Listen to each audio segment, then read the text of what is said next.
Presidential son Hunter Biden is due on Capitol Hill to be interviewed behind closed doors, part of the House Republicans' impeachment inquiry. GOP lawmakers trying to determine whether President Biden benefited from his son's overseas business dealings and whether Joe Biden's policy decisions have been affected by Hunter's activities. Michigan has spoken. Former President Trump, far and away the choice of Republican primary voters. On the Democrat side, it was President Biden, although his handling of the Gaza war did cost him some votes. Early results showed that Uncommitted had already received more support from Arab Americans than the roughly 11,000 votes by which former President Donald Trump defeated Hillary Clinton in Michigan's 2016 general election. About 20,000 Democrats voted Uncommitted in each of the last three Michigan Democratic presidential primaries. Tuesday's early results suggested that the number could be much higher against Mr. Edwin Mora, Washington. At least 4 big wildfires are sweeping across the vast Texas panhandle, prompting many evacuations, forcing a nuclear weapons facility to put operations on hold. Correspondent Lisa Dwyer says the fire danger goes beyond the panhandle. The National Weather Service has issued red flag warnings and fire danger alerts for several other states throughout the midsection of the country, as high winds of over 40 miles an hour, combined with warm temperatures, low humidity, and dry winter vegetation, make conditions ripe for wildfires. In the Chicago area, they're cleaning up after a night of violent storms caused a partial collapse of an apartment building in the northern suburbs. Fierce winds, hail, torrential rains. Watching Wall Street ahead of this morning's opening bell, the Dow futures are down 88 points. NASDAQ futures are off 75 points. More on these stories at townhall.com. Relief Factor, pain relief that's natural, pain relief that works, and pain relief that attacks the source of the pain. That's the experience of tens of thousands of Americans who are taking Relief Factor right now. See their incredible video endorsements at relieffactor.com and then order your 3-week quick starter pack for just $19.95. That's less than $1 a day. Find out if it can work for you like it works for me by ordering your 3-week quick starter pack today. Relieffactor.com, relieffactor.com. Be the next success story. This is Dennis Prager, and now a truly exciting new benefit. My monthly online video get-together for Pragertopia Plus members only. For an hour each month, get an exclusive chance to ask me anything. I'll be answering your questions. I've never done this. Submit your questions for me at Pragertopia.com. This is our chance to connect like never before. Go to Pragertopia.com or click the banner at DennisPrager.com. Europe's migrant crisis continues to deepen. The highest number of people come from Syria, obviously fleeing war, also Afghans.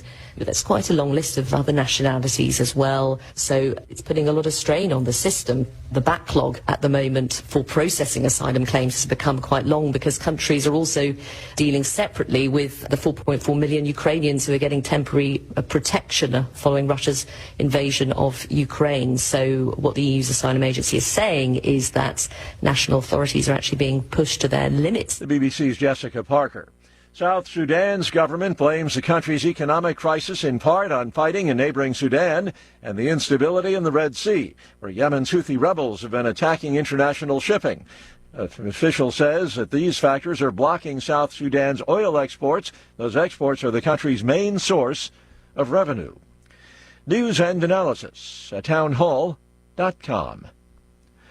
25 toxic waste sites in 15 states due for cleanup under a $1 billion infusion to the federal Superfund program. The money is the third and last installment in $3.5 billion allocated under the 2021 infrastructure law signed by President Biden. It'll help clear a backlog of hazardous sites such as old landfills, mines, and manufacturing facilities targeted by the 44-year-old Superfund program.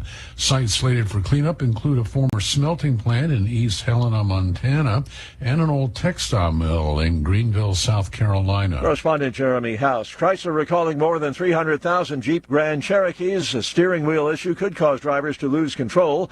The recall is for 2021 through 23 Jeep Grand Cherokee L and 2022-23 Jeep Grand Cherokee vehicles being recalled by Chrysler. More on these stories, townhall.com.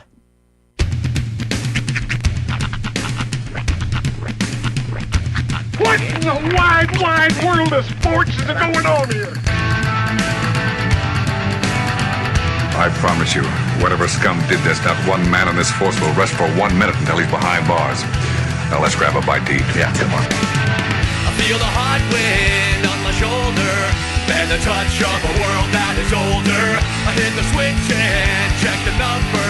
I leave it on and then I slumber. I hear the rhythm ringing through it. Flamenco guitar and cumbia music. I hear the talking of the DJ. The travel listen, what does he say? I'm on a Mexican radio.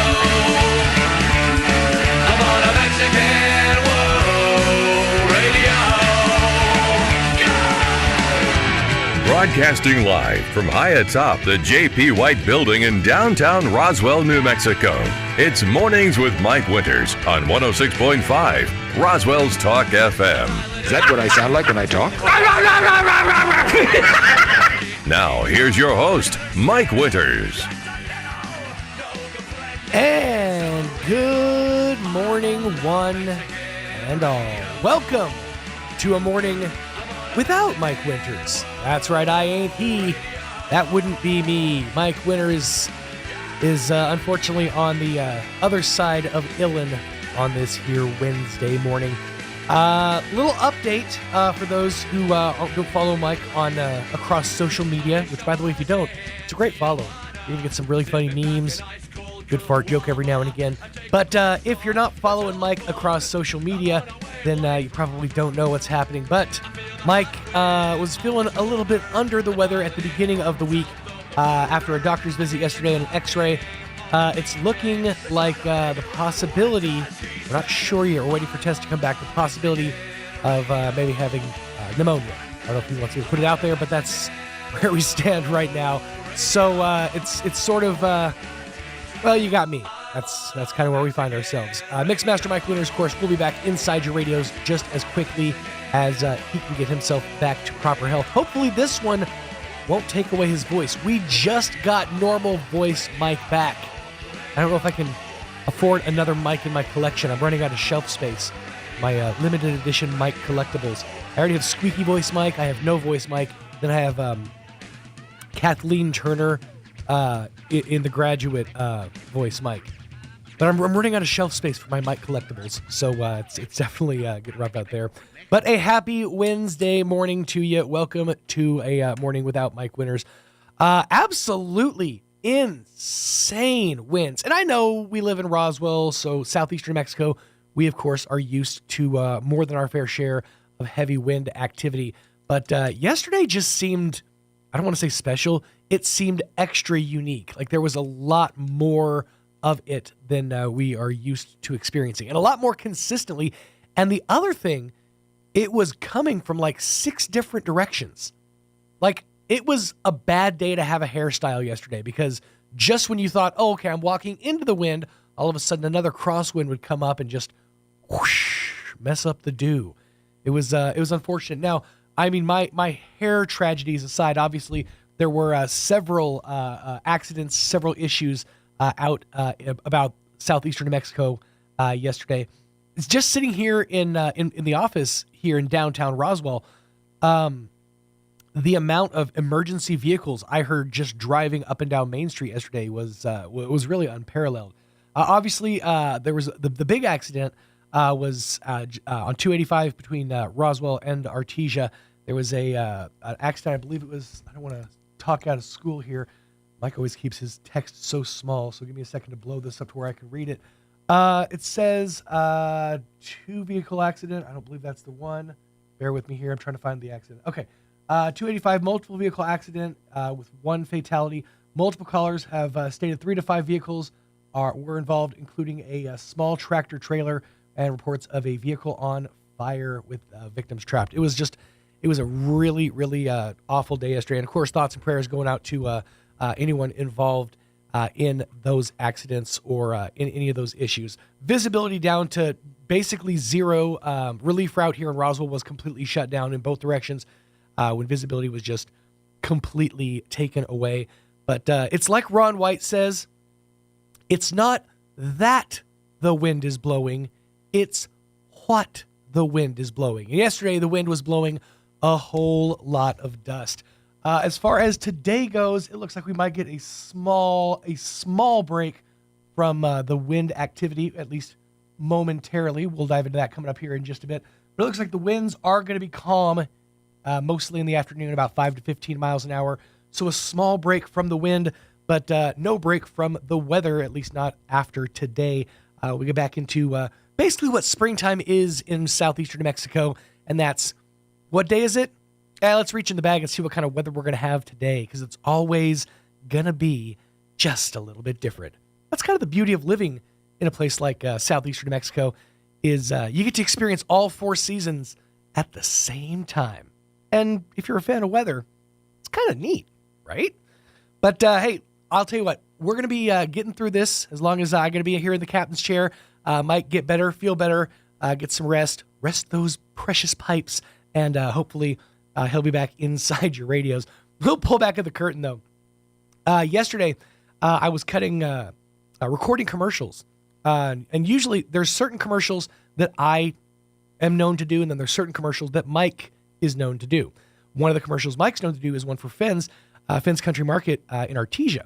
And the funny thing is, Mike will write his scripts, but I think he writes them with speak to text, because as I was reading them yesterday, the typos weren't exactly typos. They were just wrong words in the wrong place. For example, I was doing a produce commercial, and it said, spicy, fresh jalapeno poppers, 99 cents a pound. Pretty sure he meant jalapeno peppers there. But when you announce that a pound of poppers is 99 cents a pound, it gives you the giggles. So that's one of those things. It's just a lesson in life. You should always proofread before you go about recording a commercial. But Mixmaster Mike back inside your radios and back here in the captain's chair just as soon as we can get him here. But of course, thoughts and prayers. I'm already starting to lose my voice because I've been, again, pull back at the curtain, doing 2 shows. So my voice is a little bit stressed. I'm trying to sip on some tea here and get my voice, my pipes back to normal. So bear with me. We're getting through it. It's one of those seasons of all sorts of weather, all sorts of sickness, and we are powering through. But we'll make it, and we're going to make it together, doggone it. Let me give you the rundown of today's program. We've got a pretty full slate here. Actually, a couple of interviews we're going to play here in the 7 and the 8 o'clock hour, and we have a guest in the 9 o'clock hour. In the 7 o'clock hour here, at around 7:15 or so, we'll be replaying the interview that Mike had with Don Weld and Meredith Hildreth, the Friends of Bitter Lakes. We'll be playing that interview, chat about all the stuff happening out at Bitter Lakes and what to expect in the springtime season ahead.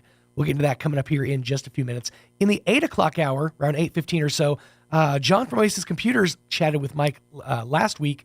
We'll be replaying that interview, talking tech real good. That's going to be happening in the 8 o'clock hour. Then in the 9 o'clock hour, we'll be sitting down chatting with the folks from American Legion Post 68. Just all the activities they've got going on. It's a busy time for them, and just kind of getting the word out on what they're doing, obviously with the adoption of the Victory Lawn Cemetery out there. Lots of volunteers needed, so we'll be chatting about that coming up here in just a few minutes. Plus, of course, all of your other features, which this hour include your Kim Commando update, local news, national news, and whatever else comes our way on this Wednesday. But with that in mind, at 14 minutes now after 7 o'clock, let us pause and take a look at some local weather. I'm meteorologist Steve Hamilton with your Pecos Valley weather. Few clouds today and a lot cooler following that cold front. It will stay a little bit breezy, upper 50s on the afternoon high. We have another low developing off to the south and west, and that'll be moving through our area overnight, so we could get some rain showers. Our low in the mid to upper 30s, maybe a little bit of snow mixed in. Few showers early Thursday, clearing in the afternoon, about 60. That's your latest forecast. I'm meteorologist Steve Hamilton. Thank you, Steve. Currently 35 degrees around Roswell Way. Humidity is at around 50%. Winds out of the north at around 7 miles an hour with a barometer of 30.28 inches. The dew point at 18 degrees. Visibility at around 10 miles, if you cares about that. But after yesterday, being able to see 10 feet is a blessing in disguise. So I'll take 10 miles of visibility. For today, it's like it never even happened. Partly sunny skies, 54 degrees today, winds out of the northeast 5 to 15 miles an hour, becoming southwest later in the afternoon. For tonight, though, that's when the weather creeps in. Rain and snow showers mainly after 9 p.m. The low is going to be around 35 degrees, so it's going to be chilly tonight. Bundle up and maybe bring the plants and the pets inside. Chance of precipitation is at around 80%. Little to no snow accumulation is to be expected. However, a chance of rain and snow showers continue into your Thursday before 9 a.m. Then a slight chance of rain showers between 9 and noon. Cloudy, gradually becoming mostly sunny, a high of around 59 degrees. Winds out of the south at around 10 miles an hour. Your chance of precip is around 40%, but again, little to no accumulation is expected. Thursday night, mostly clear, getting down to 37 degrees. Winds out of the southwest 5 to 10 miles an hour. For your Friday, sunny skies, 74 degrees. Northwest winds 5 to 10 miles an hour, becoming southwest later in the day. For your Friday night, mostly clear, 40 degrees for the overnight low. Saturday, sunny and 76 and sunny on Sunday as well. And then as we head into next week, mostly sunny and a nice 69 degrees. 16 minutes after 7 o'clock. Let's pause, pay a couple of these bills, and after that, we'll be playing the interview that Mike had with Don Weld and Meredith Hildreth from Friends of Bitter Lakes on a morning without Mike Winters. Stay tuned.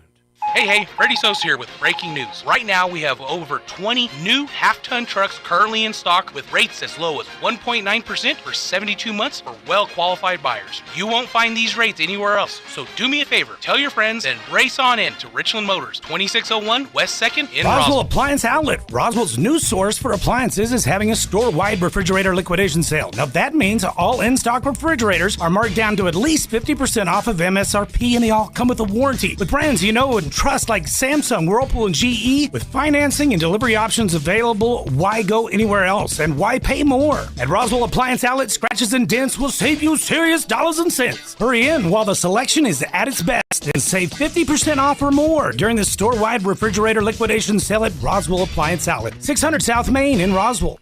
Playing dance music can help ward off mosquitoes. Now you have a reason to invite Pitbull to your next pool party. Here's Mike Winters. Studio this morning from Friends of Bitter Lake Wildlife Refuge. Meredith Hildreth with us, and Don Weld back fit now, not wearing his Legion hat, but wearing his Bitter Lake Wildlife Refuge hat and shirt today too. So, good morning. How are y'all doing today? First off, for folks that aren't familiar, because I gotta go to least common denominator. Give folks a little bit of a history. Just talk about Bitter Lake and the Wildlife Refuge, and I always tell people, you know, when we come to recreation and seeing what your beautiful area has to offer, you know, a lot of people think of the two, Bottomless Lakes State Park and Bitter Lake Wildlife Refuge. They're both kind of out in that same stretch of woods out there, or desert, yeah.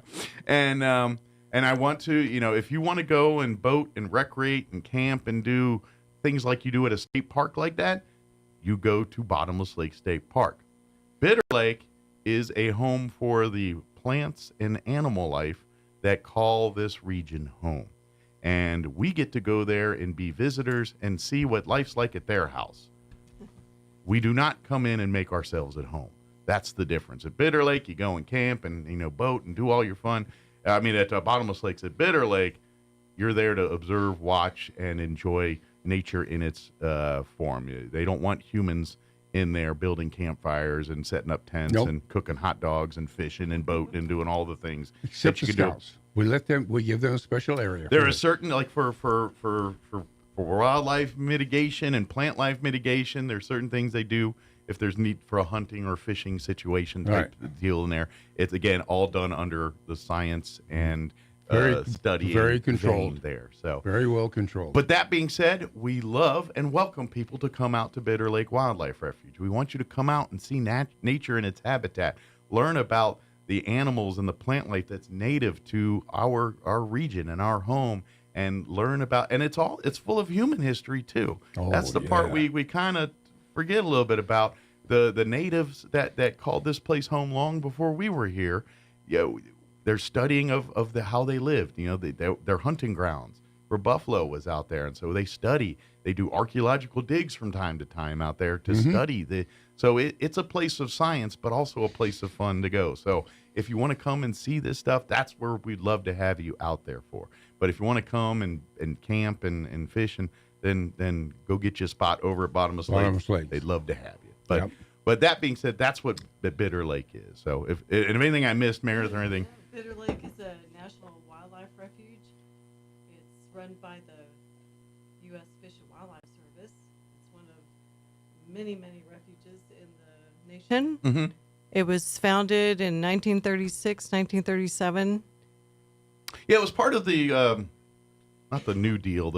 I always get the one with the, during the Roosevelt era when they were doing like the New Deal projects, and like you see a lot of that around here. Bitter Lake was very much being built in part of that era, the CCC era, and that area. Yeah, and that was a conservation group too, actually. Yes, and the reason the wildlife refuge was established was for migratory fowl. Gotcha.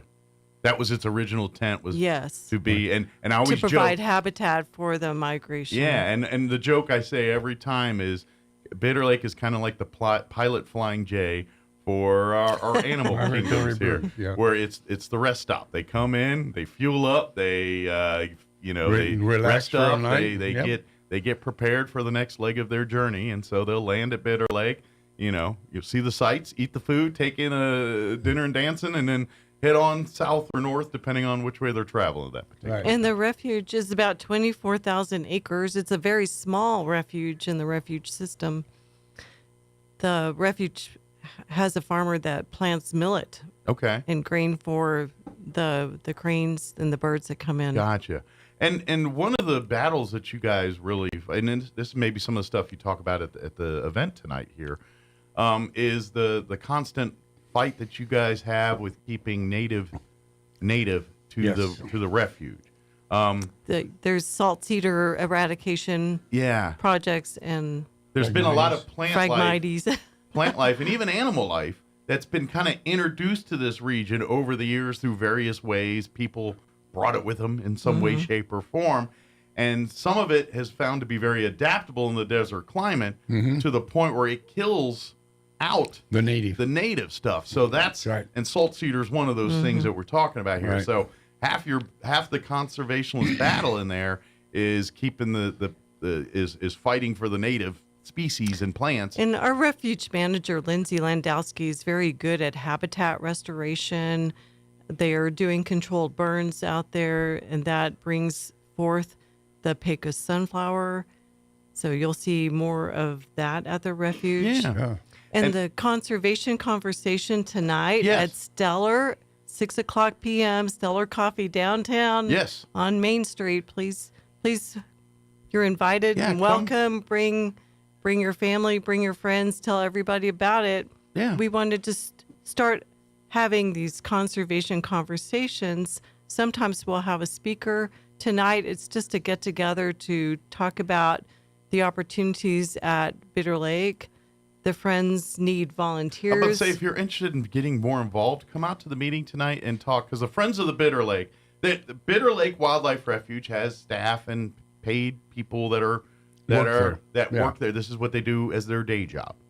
Steve Alvarez comes on quite often with us. He's one of those. That's his day job. Right. Friends of Bitter Lake are volunteers like you guys that just have a passion and interest and want to do this, and so you guys come out and work on service projects. The store out there, that is through the Friends. That's a fundraising event. Every time you go in there and buy a shirt or a book or go in there and buy some cool gifts, you're helping the Friends of Bitter Lake keep doing their projects and things. And at Bitter Lake, the Friends of Bitter Lake are kind of the unofficial volunteer stewards of Bitter Lake Wildlife We Refuge. support the refuge. Yes. Yeah. We support the refuge with financial it's not just it's sweat equity. It's financial. It's everything. We're always looking for sponsors. We're looking for donations. We're looking for volunteers. We're looking for new members because we have membership. Right. And we have all those opportunities that we would like to increase. And I would imagine you could use from all walks of life too. If you love getting in the dirt and digging, we got places for you. That's but right. if your expertise is financial, if your expertise is Marketing. organizational, marketing, legal, all of these are Please, come help assets, us. things that are needed as part of a volunteer nonprofit organization. Right. That's generally the hardest part of a nonprofit, is getting the professional services that are always needed for having a nonprofit done. And the only way generally that can get done is somebody's really nice and donates the money, or they have people with those skill sets that are volunteering and That's doing right. it. That's their day job, but they're volunteering their services on the side. And Bitter Lake would love to do that. So if you're that person that loves to weed and garden and do those kind of things, and maybe your rest of your family saying, all right, your house is good enough, man. You can't possibly put another plant or tree or you know what I mean? Yeah. All the grass is exactly And the good proper morning. height. It is 18 minutes after 8 o'clock. And, maybe let's turn you loose over at Bitter Lake and, Right. and There you work go. on the service projects here too. Another thing I would like to offer is, if you're a nonprofit organization, I know organizations like the Scouts constantly go to places like Bitter Lake and do service projects and things like that. If your organization's looking for And that kind of work, talk to the Friends of the Bitter Lake. The Friends of Bitter Lake And Wildlife Refuge have some projects and things that might be that you can partner up with and We'll get put you to involved. work. Absolutely. And as a member, you will receive a newsletter. And good morning. It is And in the 18 minutes newsletter, we after talk 8 about o'clock. And different joining us, opportunities. There's different programs that happen at the refuge. There are a that lot the of friends perks of being a friend. put together. Yeah. So yeah, Absolutely. And that's the other part too. And I'm going to talk with Don about this. And You'll good be in morning. the know It if is you become a member. You get really Minutes a bigger after access 8 to o'clock, Bitter and Lake. joining if you us love this kind of officially now stuff in and studio. there's parts of the refuge that they generally don't let the public morning to. from For Friends of various Bitter Lake reasons, Wildlife because of disturbing Refuge. the We giant have life. 70 sinkholes on our refuge. And, Woo-hoo. and then some of it is too Don also Weld for back. safety reasons. But now not we're wearing his keeping Legion going hat. there. Yeah. But as a friend Wearing of his Bitter Lake, Wildlife there's Refuge projects hat. and And work shirt that needs to be today. done in these areas. And Good so morning. you How get to are y'all doing today? Peel back the curtain a little bit and first see off, go work what's on going those on things. there. And so Yep. you get to see Because I always and I gotta interact go with at parts least of common Bitter. denominator. And good morning. It is 18 minutes after 8 o'clock. And joining us officially now in studio this morning from Friends of Bitter Lake Wildlife Refuge, Meredith Hildreth. Home and learn about, and it's full of human history too. Oh, That's the part yeah. we kind of forget a little bit about. The natives that called this place home long before we were here. They're studying of how they lived. Their hunting grounds where buffalo was out there, and so they study. They do archaeological digs from time to time out there to study So it's a place of science, but also a place of fun to go. So if you want to come and see this stuff, that's where we'd love to have you out there for. But if you want to come and camp, Lake has and had quite a fish bit of fluctuation and and go get ups your and spot downs. over. Roads have been Right. washed out We'd due love to have. flooding. But that being said, that's spring what snail, the Bitter Lake is. they had to go and anything collect. I missed, Meredith, The or anything? biologists went and collected 1,500 of them for safekeeping when the North Bitter Creek dried up. Oh, I got And you. then after the water started flowing They again, can return them back. it to their was home. founded in So 1936, you guys have been doing a lot of 1937. kind of disaster mitigation. Yeah, it was part of there the to try to the New mitigate Deal, some of the impact. always of hit that one with and the keep it. during the Roosevelt era when they were conditions doing turned more like the ideal. New Deal projects, and Then then we we see a didn't lot do of that that. So around we'll- here. we'll talk Bitter about some of Lake those was things very at our much being built conservation and part conversations. of that Well, and era. that's That's why I think era. Tonight will be really fun and interesting Yeah. because Those snails, by the way. yeah, with when they most of the took them stuff. out, But they saved Friday them night and they usually have a put them in another stargazing place. party. They'll Correct. have They went to a talk take or them back, discussion there of were some more kind. It could be snails. about lizards, more it than could be they- about birds. they They were were busy in busy their in time. their Yeah, And then they Saturday's a expanded big their day group. where Just like COVID, where, we all got the more of us. tours are all starting. If All you- the agencies all are the out there. agencies are out. They'll have food national vendors parks and nonprofits out there doing stuff, and usually fish. Fish and they got the wildlife fish is and there. wildlife Game got and their fish. their outdoor sports stuff that Game you and can fish. kind of learn about and everything. And then it even spills over into Sunday. If you say you can't, maybe you go Saturday and do all the other stuff, and you're like, I didn't get a chance to do the tours. Well, they do some of the wildlife and You dragonfly catch one tours Sunday morning. up till about noon or 1 o'clock on Sunday. Yeah, too, we're usually out of there by 11, 12. Okay. Yeah, And we something. love sponsors to help us with the cost of putting on the festival. So And if you you'd get- like to sponsor, reach out to us, please. And you get a lot of promotion and advertisement. To be honest, if you've never done it before, every year the Friends of Bitter Lake, for their marketing and promotion of the Dragonfly Festival, they get the kids involved, and the kids are in classrooms drawing what ends up to being the artwork for that. It's on the T-shirts. It's on.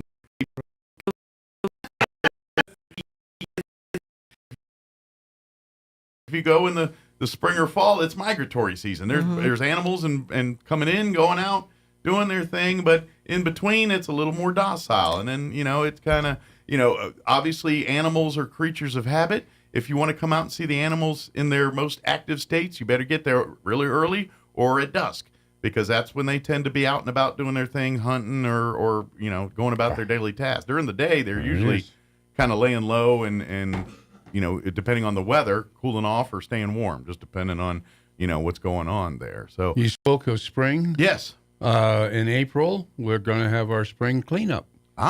April 20th.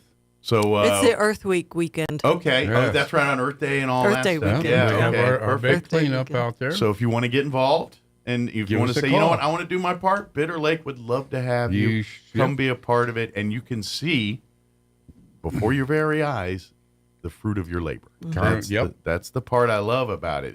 It's one of those things that you can go back and see, look what's good work is being done from that. It's right. There's a lot of places you can do good work, and sometimes you don't see the results for a while. Right. Bitter Lake's not one of those places. No. You see it right away.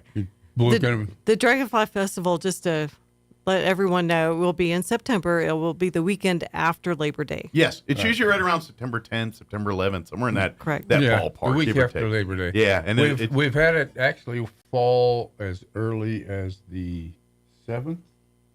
Does that sound right? Yeah. But this year it's after Labor Day, that Saturday after Labor And Day. to be honest, it's really a 3-day event. I mean, Saturday's the big party day with most of the stuff, but Friday night they usually have a stargazing party. Correct. They'll have a talk or discussion of some kind. It could be about lizards, could be about birds, could be bats. bats. Yep. And then Saturday's the big day where the tours are all starting. All the agencies are out there. All the agencies are out. They'll have food national vendors parks and nonprofits out there doing stuff, and usually fish. Fish and they got the wildlife fish there. and wildlife. Game got and their, fish. their outdoor sports stuff that Game you and can fish. kind of learn about and everything. And then it even spills over into Sunday. If you say you can't, maybe you go Saturday and do all the other stuff, and you're like, I didn't get a chance to do the tours. Well, they do some of the wildlife and You can catch dragonfly one tours Sunday morning. up till about noon or 1 o'clock on Sunday. Yeah, too. we're usually out of there by 11, 12. Okay. Yeah, And we something. love sponsors to help us with the cost of So, putting on the and festival. So and if you you'd get, like to because of how sponsor, you reach do it out to that us, way, please. And you get a lot of promotion sponsors and advertisement. To be honest, if you've never done it before, every year the Friends of Bitter Lake, for their marketing and promotion of the Dragonfly Festival, they get the kids involved, and the kids are in classrooms drawing what ends up to being the artwork for that. It's on the T-shirts, it's on the posters, and so every year it's a different. And if you look at years past, they're kind of collectible. And if you look at years past, you'll see all the art from the various students, and each year it's a different. And usually they average about 4th grade, 5th. They're all usually elementary kids, not always. Oh, yeah. But and they do these beautiful artwork, and so because of how you do it that way, they attach the sponsors and everything. So you kind of get a bigger run because people tend to notice the marketing and stuff because That's it's usually very community K through driven. 5. Yes, I got you. K through 5. So, by the way, I'm guessing if they haven't already, you've probably seen in classrooms where they're asking them to draw dragonflies. Not yet. We usually put that out end of March, first part of April. Okay, so we look for that. We give them about a month to get all that done and everything. And then So- we'll pick it up and judge it in May. So being a sponsor does actually kind of, when you do, if you're doing this for trying to get your business out there a little bit, this one's actually can help you pretty good That's on right. some of that. Plus it's just a good thing to do. It's your community, It it's is. investing, and every sponsorship you're doing, that's going to help make sure that a bird blind is going to be good there for 10 And years. it goes to conservation projects and education. Yeah, when they so have to- this event is about, the Dragonfly Festival is about conservation education. So when you do and enjoyment of nature. What we got. So when you with like the snail project we were talking about this is what it goes towards, is that stuff like that kind of where stuff, where they're protecting, preserving and keeping what's supposed to be there for a long time to come. And that's the idea. This idea is when your grandkids go to that place and we're long left this earth, Bitter Lake kind of looks just like it did when you looked at it. That's the idea. That's the idea. That's what we're hoping. Yeah.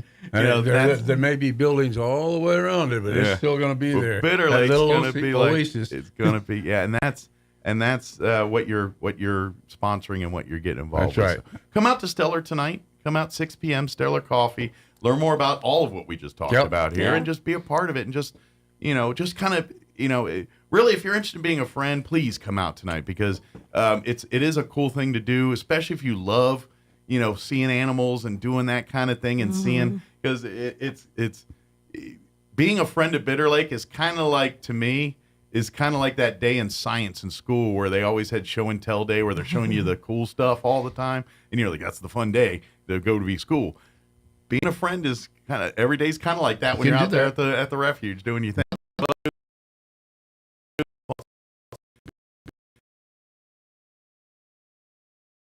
Community has it, and the more likely that people are going to be seeing the importance of making sure that this place is just as good as it is today as it will be 20 years from now. And the refuge is not just for the locals, it's for the region, and it's for the U.S., it's for the world. Well, the things you guys learn it's really a global Lake community. Is into the collective of human science and the human and mankind and our push forward in gaining and learning knowledge. The things that the experiments and tests and work that's being done at Bitter Lake is stuff that years from now could be what they've learned to make the next breakthrough. You know what I mean? The lesser sandhill cranes, they nest in the summer in Alaska and Siberia. Oh, wow. Yeah. Wow. And then they come down here during the winter. Can you imagine that? How many of us have never even been to Alaska? These guys, we do it every year. Exactly. You talk about a snowbird, right? Yeah, exactly. And but if you want to be a volunteer, want more, come out tonight. If you can't make it tonight for whatever reason, reach out to Friends of Bitter Lake. If you go to friendsofbitterlake.org, that is their website. Friends of Bitter Lake also has a Facebook page. You can shoot a message through there, and someone will get back to you. But if you're able, come out to Stellar tonight, 6 p.m. If you're not familiar, it's right downtown. We're kind of right in the heart of downtown here. You'll see Stellar Coffee right there. I think it's always between third and fourth or fourth. Third and fourth. Okay. I get out there. I'm like, all right, where's it? All right, it's on the east side of the street. Yes. Between I just know third it's and across fourth. the street from here. But right downtown. Come on out. Get you a cup of coffee, get you a sandwich or something, and sit down and join the discussion. Be a part of it and learn some things. And you go out the back door, and there's the Liberty. Yes. And this is true of any like if you're a frequent shopper, the locals know you park around Virginia, and you go back in there, and then the tourists park on the street. So be like the no. You can just roll into pull into Liberty's lot. There you go. Make them look busy. So if you have trouble finding parking on Main, it's plenty behind the store there. So, that's right. And to be honest, just go there first. It'll save you a head. Because I know a lot of you people, I'm one, I don't know, parallel parking and practicing, and there's like, just park in the back. There's ample parking in the back. Ample parking in the back. Would love to have you come out, be a part. Maybe this is your first window into becoming your next passion, and it's Bitter Lake Wildlife Refuge, and it's ours. It is, and it's a great and that's what's so amazing. We have such a gem right here, and we do. And a lot of people don't realize what an amazing treasure you have right here. There's not a lot of people that can go basically 10 minutes up the road and see a whole nother world. That's right. It is.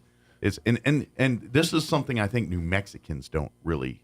As a guy that grew up in Maryland and Virginia and growing up in D.C. area, I grew up in a pretty urban area. I didn't live in the heart of the city, so it wasn't like that guy taking the train here and there. I lived in the suburbs, so I had grass and I had to cut it and stuff. But, farms and ranching and mountains, that wasn't something that was just right there. You know what I mean? And here, particularly this part of New Mexico, we got our town here, and we're a small town, but it's a town you can get anything you want for the most part. But you drive a half hour in any direction, and you're in a whole different world. That's right. And that is something that you don't get to experience in many parts of this country. That is something that I hope New Mexicans truly appreciate and don't take for granted, because you get to experience something that many Americans do not get to do. And as a guy that kind of came from the other side, I see it a little bit different than you guys do. Yeah. Now, that being said, y'all don't know what green is. Like y'all true. do not know green. Like, even when you go to Ruidoso, you're like, oh, the cool pines. I go back to D.C., and I forget how green is. I land in D.C., and I'm like, oh, my gosh. And they're like, yeah, it's a drought. I'm like, drought? I was like, that plant's as green as can be. And it's like, yeah, it's a drought. Right. You know, but it's a different world. That's right. But that being said, the green's so green that it's overgrown, and you get in the woods there, and you're like, what the heck happened? It's too thick to travel through, you know. But it's a different world. But you don't get to go in most places in the United States and have these beautiful mountains this way. We have sunsets. Yeah, and sunset. I've never seen the sun or the moon at the sizes out here in New Mexico. You never see that back east. No. Like, when I watch movies and they always had that big moon, like in the romantic, I was like, that's some Hollywood joke. That never happened. I came out here, I was like, holy cow, that's real. really That true. does happen. And, you know, we are so blessed with that here. So come out to Stellar tonight. Come learn more about what amazing treasures you have here in your own backyard. If you're looking for things, if you're like, I need more things in my life, Bitter Lake's got all that. Come. And yes, we treat it like we don't want to tarnish or anything, but that doesn't mean we can't come and experience and it. enjoy it. Yeah, we're not going to let you set up a grill here and start cooking.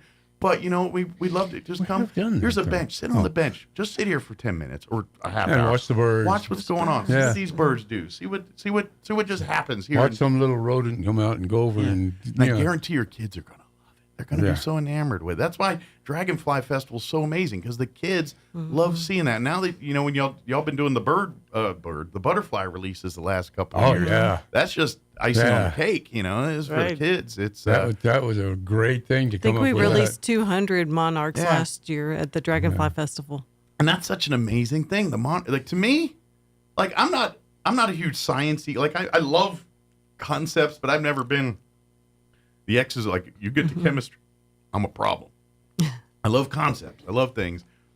And that's what I love about the Bitter Lake. And because you talk about the monarch butterflies, and to me, that story and history is so interesting, even though I'm not necessarily the guy in the lab, but just the fact that, like, a monarch butterfly's really whole life existence is to get the herd 100 miles or whatever it is, you know, and that's their whole point. Like, to me, that's just an amazing concept to wrap my head around things like that. And so it's to me, that's why I love Bitter Lake, is hearing about, you know, these animals and you know what they're capable of, and some of the extremes that they deal with. And they deal with it on a regular basis. And to me, that's the fascinating part. One other thing the refuge has done is replaced some of the fencing, miles of fencing, with antelope-friendly fencing, because antelope don't jump over fences; they crawl under.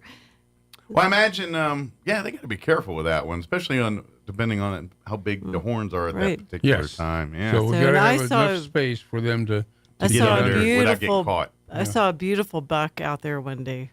Yeah. Yeah, and I can. Is that?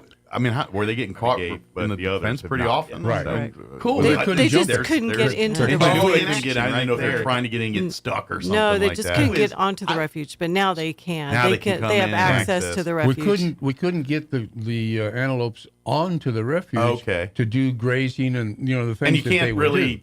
get rid of the fencing, because there is things you do not want in the refuge, and that fence prevents that. So that now there's a fence that the antelope have figured out how to navigate, but the others have not yet. Right. So, cool. And see, there's ingenuity in action right there here too. And that's the part too, is I would imagine that adds a little bit back to the ecosystem. It does. And that's why we did it. Because you need it's you know, it's kind of like that thing. You need the bird. I wish there wasn't fly, but then you wouldn't have this. It's all begotten, you know. So when you sit there and say, I hate flies, it's like, yeah, but because of them, we got this, and we got this to do that, to do here, and and it's no different. If the antelope were getting in there is something they're contributing to that ecosystem, whether it's what they're leaving or what they're taking, and right. and it's contributing Both to that ways. ecosystem. You got it. And that, I imagine, now you're starting to see the results of that maybe a little bit as you get more antelope coming back into the fold. You're going to see some of those changes and things back the way it should be. Yeah. That's right. And that's really what Bitter Lake is all about. It's a dance. It's making a recipe to make sure the ingredients are perfectly in place for this to be the perfect environment for that. And then sometimes you got to take a little out, put a little in. Got a little too much cumin. All right, let's combat. And that's really what life at Bitter Lake is like. It's just, Balance. making the balancing ingredients. Management. Managing it. So managing the refuge. Yeah, and keeping it. We're still learning how to manage some of that, but that's an ongoing process. Absolutely. Well, that's part of the reason why we're here. It's That's the right. tool. I'm pretty positive. Like how you mitigate the land and the animals today is probably way different than they did it, say, 30 years ago. Yeah. You know what I mean? Because we've learned, better methods, better resources and things in that time. And so, and who knows, I'm hoping, another 20, 30 years from now, it's going to be even easier or better managed out there because we've learned more and we are able to adapt and do more. I've heard people complain about the controlled burns out here. Mm-hmm. There's a purpose in that. Mm-hmm. And the Native Americans did that before the white man ever came here. They would go out and burn the prairies because that allows fresh shoots to come up, which attracts the one thing that they wanted. Exactly. The buffalo. Well, and it's no different for farmers and ranchers. You understand all this too. It's, when you work your land, you got to do certain things to it to make it do this thing. It's no different here. It's just it's different done a different way. But it's the same idea. Same ideology. And that's really what it is. So come learn more tonight. Come out to Stellar Coffee, 6 p.m. this evening. Come, it's free. Bring your friends, bring your family. We get as many people as we can pack into Stellar Coffee tonight, and come and have a beverage and support Stellar Coffee, and then come and hear discussion, be a part of it, contribute. Right. That's the other thing too. Is I'm sure if you've got ideas or desires, come hear it, and maybe that's a great idea. It's a conservation conversation. Yeah, it really is. It's for the people who are interested in conservation, learning more about it, sharing their ideas. Sure. So if you want to contribute or if you want to learn, that's the other thing too. If you're like, wow, I didn't realize there's much going on. Maybe I should come and just be a fly on the wall and sit and listen. Please come do that. Too. And and if you're so if you're so engaged, maybe learn more by becoming a friend. And one day we might even have someone who is studying the lesser prairie chicken come and talk. Yeah. It's not going to happen tonight, unfortunately, but that's the in point the future. Of this too. And that's another thing too that I love about this is we can separate, because we live such a political world and this and that and who, where, and to be honest, whatever room you walk in, who's the bad guy, who's the good guy, what am I supposed to like now? I don't remember. Mm-hmm. You know what I mean? We live in that world, and I think some of this could bring some of that, cut some of that political crap out and say, this is the facts, this is what's going on, this is minus the spin, minus this is what we're dealing with, this is what we need to do about it. And we've gotten to see how the agencies work together too. Mm-hmm. So BLM and Fish and Wildlife Service, and how they are working on projects together. They collaborate on the conservation. Absolutely. Well, one thing I know and I've learned just in my years of life on, when it comes to conservation and things like that, I tend to trust the opinions of the people that have spent the most time living and working the lands of which they're trying to protect. That's always been generally, people that are in the dirt every day are going to know way more about what's right and what's wrong with that thing than somebody who's sitting in an office someplace that may or may not have ever seen a plant or whatever we're talking about here, And that's what we get out. We get our biologists that periodically they may move from place to place. But they do that for the experience. Yeah. The people. Well, when they come in here, they've got experience already, and they apply that here. Exactly. I learn challenge more. You to find someone, and that's kind of what I was kind of leaning. Is like, look, people that actually do this for a living, those are the people you listen to. That's right. Not some politician or whatever. They're selling an agenda. The people that deal with the animals, the plant life, the land, and see the changes firsthand and know exactly what's going on. Yep. those are the people you need to listen to, and that's what the people at Bitter Lake are. These are the people. This is what they do. Fun when it's project volunteers, or when they got to go out there and do some stuff. I challenge you to find someone who knows better about that. Maybe you want to serve property than it's like, well, I can't do that. But you know what? You're not going to. I could work at a store. I can be a cashier and help out there. Listen to the come out and visit the wetlands at Bitter Lake. Come out to Stellar Coffee tonight at 6 p.m. And of course, if you want to learn more about becoming a friend, please come tonight or go to friendsofbitterlake.org. And to be honest, it's a lot of fun too. They have a lot of fun when it's project weekend or when they got to go out there and do some stuff. We do. If maybe you want to serve. It's like, well, I can't do that, but you know what? I can work the store. I can be a cashier and help out there. That'd be we love amazing. That. Yeah. We do get some people from time to time, usually during the summer. They're kind of like your RVers. We have some now. And they kind of, they are on site right now? Yes, we have a couple there now. Yep. And basically they're just RVing around the country, retirees, most of them. And so they'll park their bus here at the refuge and hang out for a month or two and volunteer and work at the store until they've done all they've seen and to do here, and then they move on to their next thing. Isn't that 3 months? Our RV volunteers, they are invaluable to us. Yeah. They really help. 3 or 6 months. Usually 3 months. So if there's anybody out there listening saying, wow, that sounds cool, reach out to Friends of Bitter Lake. Maybe there's an opportunity and for you. And sometimes they come back. Yeah, exactly. They go from here. They might go to Washington. They might go to Florida or someplace to do the same thing. Yeah, and they're out and then the they'll come back here, and these are great people. Absolutely, we're really good. And to be honest, I'm a little jealous. Like I wish I had the lifestyle where I could just do that. And I know it's my own lifestyle. I create it, but I don't know. How do I get from there to here? I don't know how that transitions to me. I'm a little jealous, but that would be nice. Something else about Roswell, I constantly hear people say, there's nothing to do in Roswell. You know what? All you have to do is do a 360. Look around you.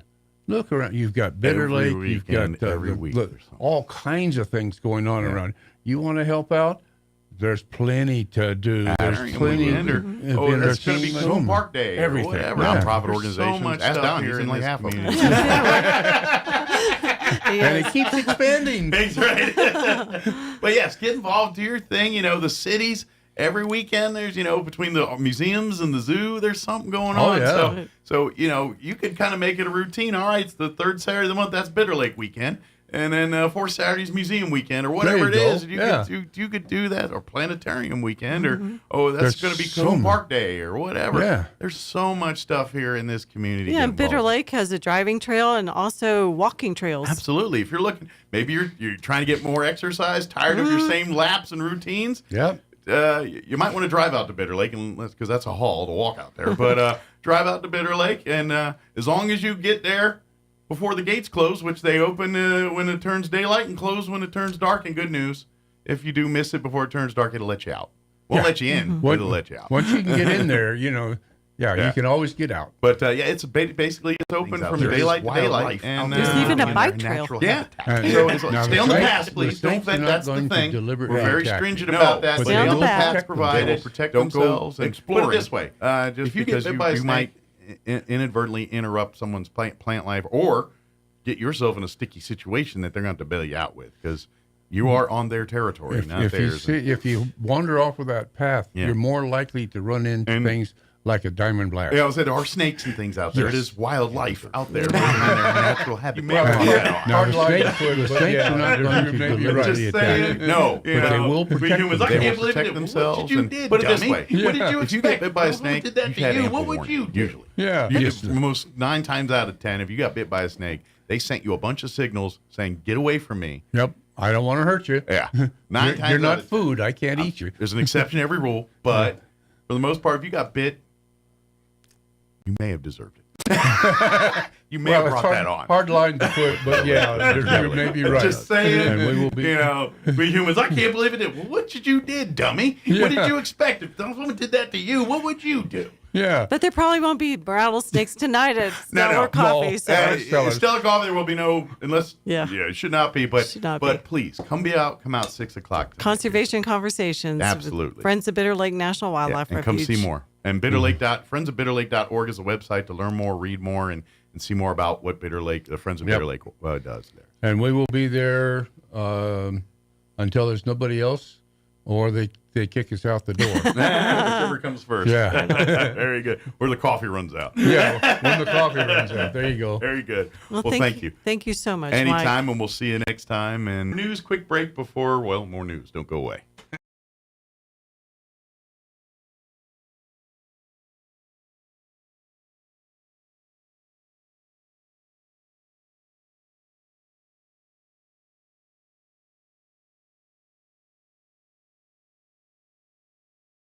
For National School Resource Officer Appreciation Day. The APD thanking both officers for their hard work and dedication in keeping students and faculty safe. And the New Mexico State Parks Division is announcing changes in its fee schedule and park rules. State parks rely heavily on self-generated revenue through entrance and camping fees, as well as concessions and other related streams of revenue. State parks fees have not actually been updated in decades and have not kept pace with inflation, according to the State Parks Association. The decision is not yet final. Public comments are still being accepted. I'm Jared Sorello. I'm meteorologist Steve Hamilton with your Pecos Valley weather. Few clouds today and a lot cooler following that cold front. It will stay a little bit breezy. Upper 50s on the afternoon high. We have another low developing off to the south and west, and that'll be moving through our area overnight, so we could get some rain showers. Our low in the mid to upper 30s, maybe a little bit of snow mixed in. Few showers early Thursday, clearing in the afternoon, about 60. That's your latest forecast. I'm meteorologist Steve Hamilton. In a time where humans and technology collide, ineffective technology plagues our businesses, schools, and healthcare environments. In a time where humans and technology collide, Mexico's ineffective technology plagues our businesses, schools, and healthcare environments. DSI Document Solutions has emerged as New Mexico's safeguard from the pains of slowed productivity, providing our nation's top business technology, workflow strategies, and support. DSI is here to boost your productivity and reduce your costs. Get ready for success. Visit our new website at dsinm.com.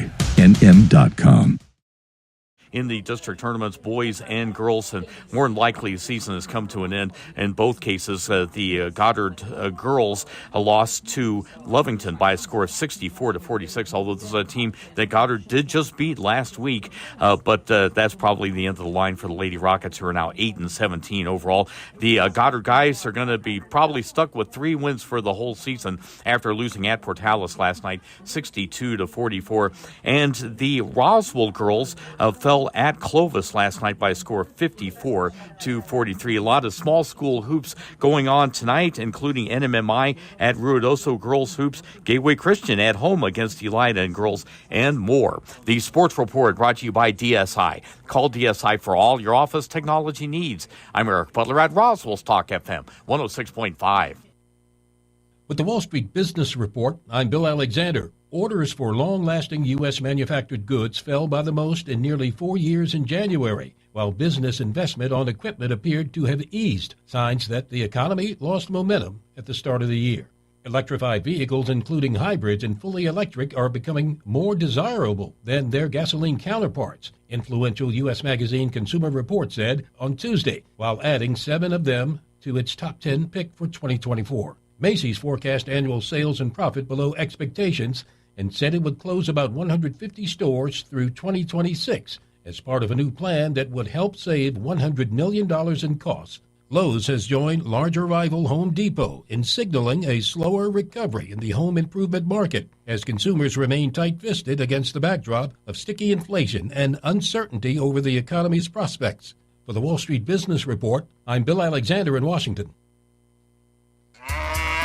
The Calico Cow Fabric and Gift Shop invites you to move on in and check out the fantastic selection of threads, fabrics, and patterns. Take advantage of a huge sale on Brother sewing machines. If you just want a tune-up on your own machine, bring it on over for in-house maintenance. And with free lessons at the Calico Cow, you can learn from some of the absolute best. Let's keep the tradition and art of sewing going. The Calico Cow Fabric and Gift Shop, 200 East College in Roswell, right behind Farley's. Want to know how? Come see the cow. Get your tickets now for Red Zone Presents A Night with Jason Witten, coming to Artesia Saturday, April 13th. Jason Witten is an 11-time Pro Bowl selection and 2-time NFL All-Pro with the Dallas Cowboys and is currently head coach at Liberty Christian High School in Argyle, Texas. Jason is one of sports' top leaders on and off the field. Tickets are free, but you must have a ticket to enter. To get your free tickets, contact the Artesia Chamber of Commerce. This invitation courtesy of H.F. Sinclair. Excited about Jason Witten coming to Artesia. Nowadays, you can find almost anything on DIY projects, but it doesn't always work out. Let the at Smith Paint that have been around for 50 years help you with color matching, installing, measuring, or picking out those beautiful blinds by Hunter Douglas or that perfect color by Benjamin Moore Paints to make your home or business look and feel fresh. Smith Paint, locally owned and operated, open Monday through Friday, 8 to 5, 608 South Main in Roswell, or follow them on Facebook or go to the website, Smith.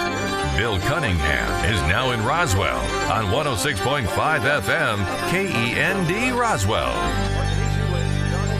Michigan Republican primary. The former president's triumph in Michigan marks Trump's 5th straight victory in this year's major nominating contest. Mr. Trump barely campaigned in the Great Lakes, but he still won. Despite another loss, the former South Carolina Governor Nikki Haley has pledged to remain in the race through Super Tuesday on March 5th, when 15 states hold contests. Correspondent Edwin Morris says President Biden won the Democrat primary despite some Democrats casting uncommitted votes. Those voters objecting to Mr. Biden's support of Israel in the Gaza war.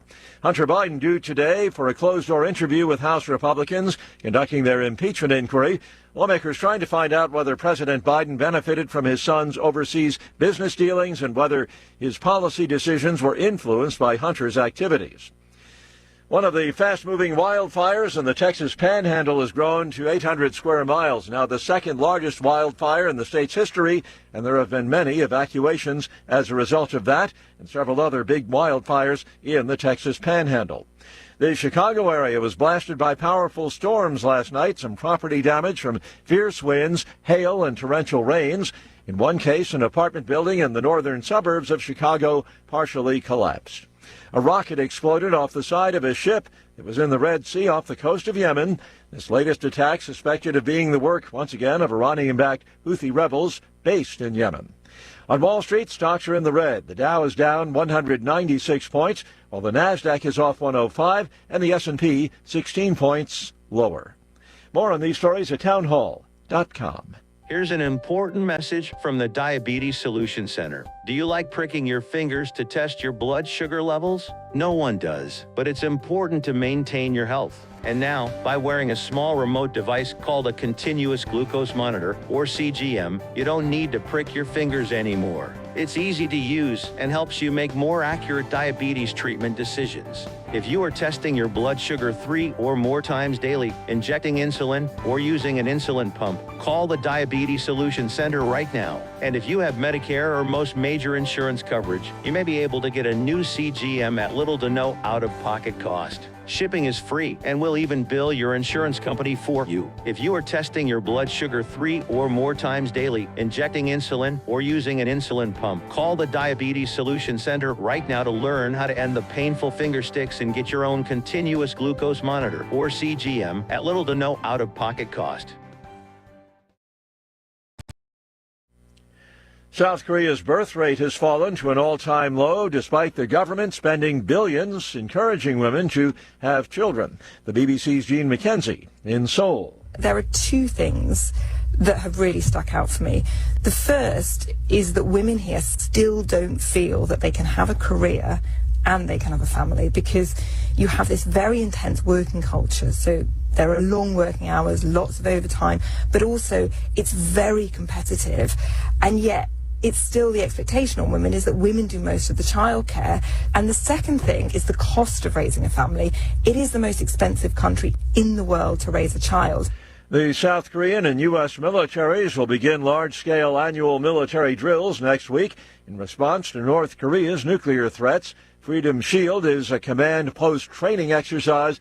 It involves computer simulations. News and analysis, townhall.com. Customers of one big fast food chain will soon notice big changes and could take some getting used to. Wendy's says it's going to test surge pricing in restaurants as early as next year. Surge pricing is a strategy being used by ticket sellers and ride-sharing companies. It's relatively new in the world of fast food. Wendy's will test fluctuating menu prices throughout the day based on demand.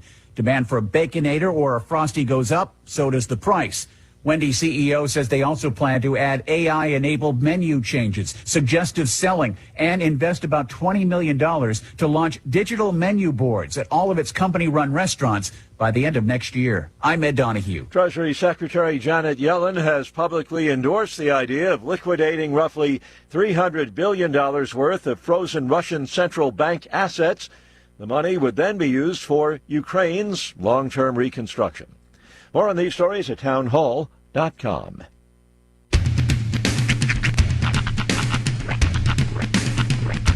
What in the wide, wide world of sports is going on here? I promise you, whatever scum did this, not one man in this force will rest for 1 minute until he's behind bars.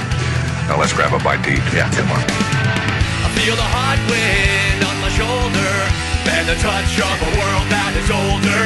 I hit the switch and check the number. I leave it on and then I slumber. I hear the rhythm ringing through it. Flamenco guitar and cumbia music.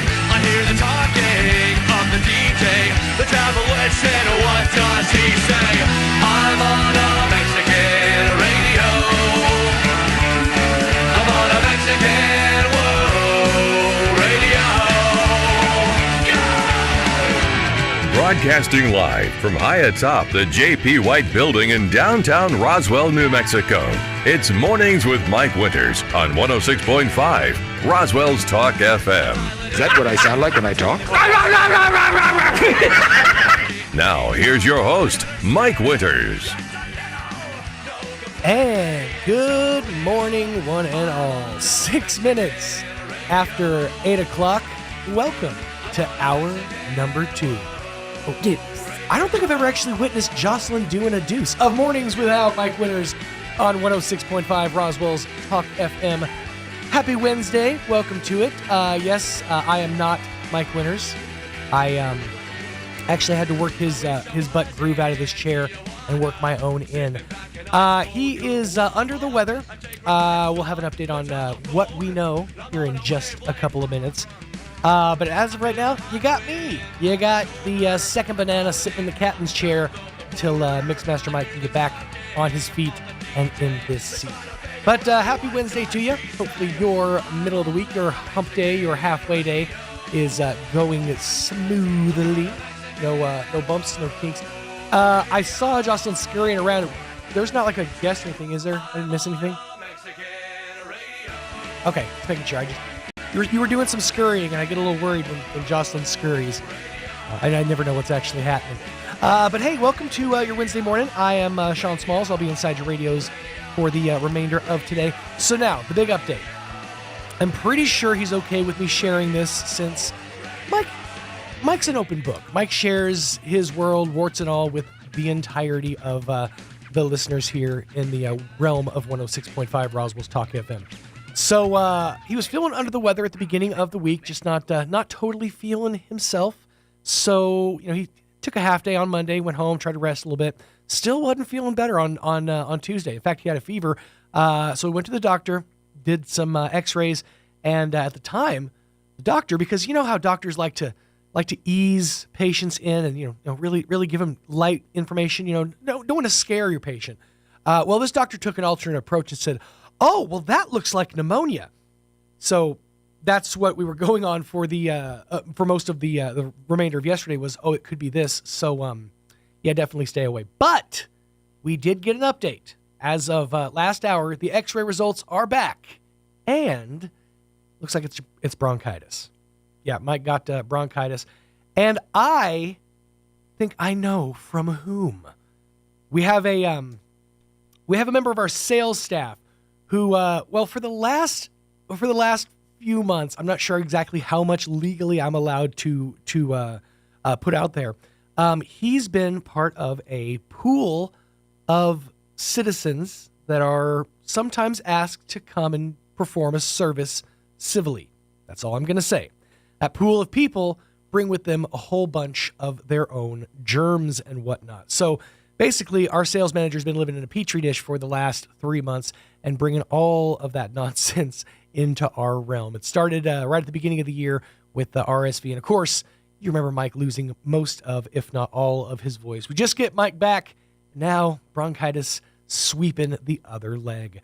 But fear not, as soon as we can get a Z-Pack up in him, Mike will be back inside your radios and on his feet and in this seat and hopefully taking care of things the way they need to be taken care of. A couple things I didn't realize until actually I was chatting with Jocelyn off air just a few minutes ago. I didn't realize how bad the brownout situation was south of Poe yesterday. When they said they were discouraging people from driving south of Poe, I'm like, well, people live down there. But I guess most of, if not all of the base lost power. They shut down Eastern New Mexico University Roswell because of it. So yeah, that wind was absolutely no joke, senor. Much calmer and much better conditions today. Knock on wood. So hopefully things will go swimmingly today, and we should be able to get through today and the rest of the week with all of our stuff where it is now. I was genuinely concerned that I wasn't going to have a home to go home to, or that it was going to be like domino toppled over. And I was actually playing scenarios out in my head. I'm like, well, if it tips this way, then most of my stuff should be okay. But if it tips this way, my TV is going to shatter. And then I was trying to think, what's the tensile strength of a power cable on a 70-inch TV? But then my thought process went to, oh, wait, it's a breakaway cable, so that's not going to help at all. So basically, I was assessing the situation in my head before I even went home. But everything is fine. Nothing was out of place. My cat was still waiting for me at the door, yelling at me like always. Because, I don't know. I think he secretly is plotting to kill me. Could be wrong on that. Let me give you the rundown for this hour of the pro. But anyways, Mixmaster Mike will be back inside your radios just as soon as we can get him back on his feet. Let me give you the rundown for this hour of the program here in just a few minutes. We are going to replay the interview that Mike had with John from Oasis Computers. Every month, John comes by and educates all of the listeners here about all things tech. And it's a ever-changing world and landscape that we live in. So you want to stay on the cusp of tech. John's the man to talk to. And we'll be listening to him coming up here in just a few minutes on this Wednesday morning. Right now at 12 minutes, 5 seconds away from 12 minutes after 8 o'clock, let's get you up to date with some weather. I'm meteorologist Steve Hamilton with your Pecos Valley weather. Few clouds today and a lot cooler following that cold front. It will stay a little bit breezy. Upper 50s on the afternoon high. We have another low developing off to the south and west, and that'll be moving through our area overnight, so we could get some rain showers. Our low in the mid to upper 30s, maybe a little bit of snow mixed in.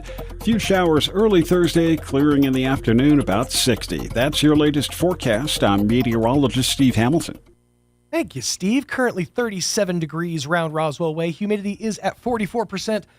Winds, thankfully, calm out of the north at around 9 miles an hour. The dust is staying where the dust needs to stay. Barometer is at 30.32 inches with a dew point of 17 degrees. Looking at partly sunny skies, so a mix of clouds and sun. 54 degrees for the high today. Winds out of the northeast 5 to 15, becoming southeast later in the afternoon. Rain and snow showers move into the area tonight. They're going to hang out through tomorrow. But for tonight, mostly cloudy. Rain and snow showers after 9 p.m. Low of around 35 degrees. Winds out of the south 10 to 15 miles an hour. 80% chance of precipitation, but no accumulation. Chance of rain and snow continues through tomorrow. Then a slight chance of rain showers between 9 a.m. and noon. Cloudy, then gradually becoming mostly sunny with a high of around 59. Winds out of the south 10 miles an hour. Chance of precip is around 40% with no accumulation expected. Mostly clear for your Thursday night, 37 for the overnight low. Then sunny and 74 on Friday. So snow showers on Thursday. Sunny and 74 on Friday. The heck is happening? It's like spring on steroids. Mostly clear and, like I said, sunny and 76 for Friday, 77 for Saturday, and 76 for Sunday under, again, mostly sunny skies. It's a weird time, man. It's a weird time. 14 minutes after 8 o'clock. I'm going to pause, pay a couple of these bills. I'm going to go brew another cup of tea for my throat, and then we'll be replaying the interview with John from Oasis Computer after these on A Morning Without Mike Winters. Stay tuned. Artesia General Hospital's family practice providers support the healthcare needs of every member in your family, no matter their age. With locations in Artesia and Carlsbad, our compassionate experts offer a full range of primary services and can help manage chronic conditions, treat illness and injury, and coordinate specialty care. Whether you need a medical provider for your entire family or are getting on track with your annual checkup, we're here for you. Reach out today at artesiageneral.com/family. Attention Roswell, Carlsbad, Artesia, and all of southeast New Mexico. The University of New Mexico wants you. UNM is ranked in the top 1.5% of all universities in the world, and the only Research One university in New Mexico, with over 200 academic programs and endless opportunities. UNM is truly a world-class university. Define your future at the University of New Mexico, and UNM has increased the number of scholarships for 2021, so now is the time to apply. Apply today at unm.edu. Now accepting applications from Southeast New Mexico. You are 13.8% more likely to die on your birthday. Think about that the next time you want to celebrate your birthday month. Here's Mike Winters. Joining us in studio this morning. John's back with us. Good morning, John. Good morning. Good morning, John. How are you? Good morning. Doing great. How about yourself? Doing great. How about yourself? I'm doing good. How's life at Oasis Computers this morning? This morning, we don't know. I got to go out of town, so whoever's listening, don't show up today. I won't be there. Today, the office will be closed to take repairs and stuff. Back tomorrow. But back in full business hours. Just need to get out of town for a day. Good deal. We got to do it. Well, that's kind of the world of a small business owner, especially when you're pretty much the one employee right now. Yep. So when you're not there, nothing happens. That's right. So, but don't worry if you can come on in first thing in the morning tomorrow. Get there at 8 o'clock. He'll be ready and waiting for you to take care of you here. But for today, he's going to do radio and then off to hey, go. You a burger fan? No, not okay, necessarily. I'll say they have a Five Guys in Las Cruces, but if you like burgers, they're pretty good ones. Probably go up there, pick somebody up, go back. No sightseeing. Not really. No. Oh well. But for folks not familiar, John joins us each month, and we talk technology, give advice, whether it's hardware, computer issues, or software updates. We kind of cover the gamut, all that stuff, and just good advice on your own maintenance with computers and keeping track of your passwords and things like that. That's really half the battle. It's the whole battle these days. It's because it's all about recovery now, and everything's attached. So it's not like back in the day when you buy a computer and then you get you have it, and then you get another computer. If you're smart, you copy a hard drive, and because you got your pictures and stuff. For the most part, you got a new computer, you kind of start it over. You know what I mean? Yes and no, and that's where the change is coming in. Yeah. We start seeing it every day more clearer. How to put it? What we used to do was get a machine and then, like you said, copy all the files off and fix the machine or sell a new one or whatever, and then make sure the files showed up on the new computer. Yeah. Well, it gets more and more that I get the answer, well, I don't care for that. And that's because everything is slowly going online. It's all going to the cloud, yeah. And, how do I put that?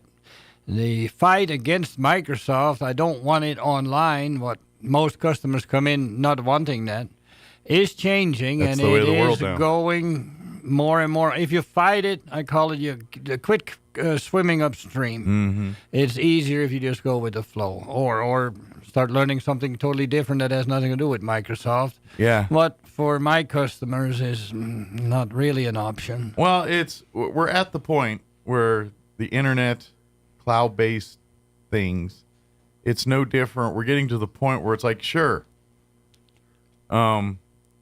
you can have a car or whatever, but if you're not willing to use the roads, then what's good of having the car? You know what I mean? It's kind of... Well, the technology's changing to tablets and to the phone more and more. But it's getting to a point where you're going to need to be a part of it because that's the cost of living in society. Yeah, today, if you do computers, you just about have to have a smart cell phone also. Yeah. The funny thing is, when somebody loses their account and they manage to have a cell phone set up with it, we can a lot of times retrieve the account by sending the message to the cell phone or possibly another email account. So it looks like having 2 emails is a good thing because you can send information back and forth if something goes wrong in one of the accounts. Sure. Then next is the cell phone is really tied to it for security, 2-factor authentication to do something on the phone when you try to get in something. And that's why we can never remember our passwords anymore because we don't type them in as much because we're busy using our face or our thumb or something. Not having any passwords, but it's kind of a mess right now. Yeah. So with all that, if you do a computer, you need to have like a cell phone almost also. Yeah. And then, especially if some older people have set it up themselves. So these days, Microsoft sort of forces you to turn your computer into a Microsoft and if you're not account. reading all the OKs, the next thing you know, you've just... No, you can't get past it unless you know how. It's not obvious. You need to know something that's not on the screen. Right, exactly. How to do it. So for most... Again, of my customers, that's not an option. They don't know. They will end up with some kind of a Microsoft account. Then we'll find it's set up incorrectly. It could have done better. It's not necessarily incorrectly, but, it could have been just done better. Sure. Little more streamlined. And so the older folks will see the point and put your phone number in here. So they think for a minute and go, I'll put my landline in it because that's a better system. Well, that's no good at all. You come to the store and it's like... Can't text it, can't do nothing to it, yeah. If you're lucky, it says text or message to a phone and spoken message. So what is your phone number? Whatever it is. And then it's like, do you have it with you? No, it's my home phone. Okay, you can go home and you can wait with the phone. When you come home, call me first. I'll send the text or the message. You will get a call with the message in it. And then call me back with what the answer is. And then maybe we can open your account up. Yeah. So you can see that don't work. And then, landlines don't really do texting. Mm-mm. So sometimes you can only get a text. So yeah, you're right. You need that cell phone to just get into anything or do anything or access anything. And I know you mentioned landlines. And so I'm one of those people that I got rid of my landline probably 10, 15 years ago. Yeah. And because I haven't had it for so long, I forget people still have landlines sometimes because I just, you know what I mean? Right. I forget that because we just don't live in a world with landlines. Of course, a landline is not really a landline anymore either. No, it's internet-based except for the too. last, from the curb to your home. Is even here in our office, we use Ooma Office. It's all internet-based. It has nothing to do with a phone line. No, it all goes through the network. Yeah, exactly. Yeah. So that's even I mean, I think there's other people that provide home phone service that aren't phone companies, like your cable and TV providers, I think, and that's all again internet-based phone this way. So it's not even it's a cell phone using the different telephone company with the telephone line coming in. Yeah, it goes a little down the street and turns into fiber also, and it goes on the network. Yeah, it's kind of I'm going to guess at some point we probably won't see phone lines anymore. It'll all be fiber. They wanted to kick them out. There was an article in it a week or two ago. I read something somewhere that they're working on getting rid of the landline, but like so many things, in a way, it is more reliable. Mm-hmm. Of course, you got to think about it twice too. The telephone line gets powered by batteries if power goes out. Mm-hmm. They have a whole battery of backup batteries. systems. Yeah. Yeah. So, as the landline is coming into most people's house, not the one from cable or from something else, mm-hmm. that those wires are powered, 30 volts or something like that. And if you have just a simple old regular phone, nothing fancy with whatever on it, just one of those cheap phones, you can make a phone call if there's no power or nothing. Gotcha. So that's a benefit. But, absolutely. Do you keep that up for that reason? Well, it's kind of like, every once in a while, a couple times a year, we'll have the ham radio club on the show here. And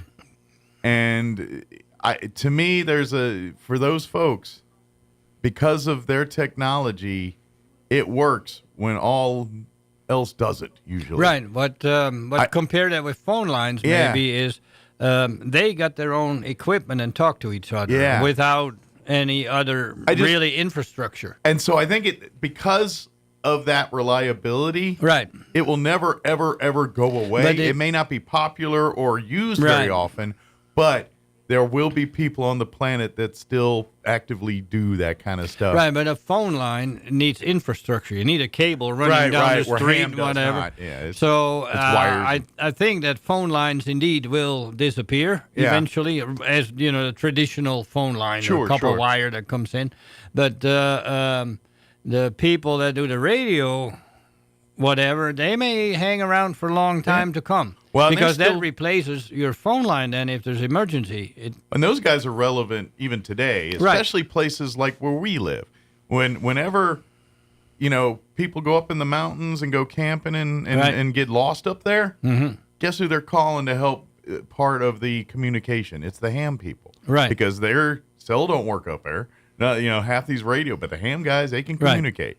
So so sometimes the old technology is your best friend. Right. and ham's usually one of those ones that points that out every time. Of course, that's changing too. Think of Starlink. Take your computer with you or whatever and put your little dish up to see the thing, and you have pretty much internet anywhere in the world. We to be honest, pull back the curtain. We have a Starlink for our company.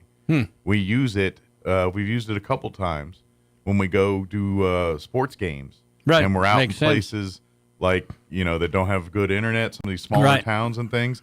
And the couple times we used it, Starlink worked like a champ for us. I hear it works real good. I have not personally had any experience with it, but we got one about 6 months ago.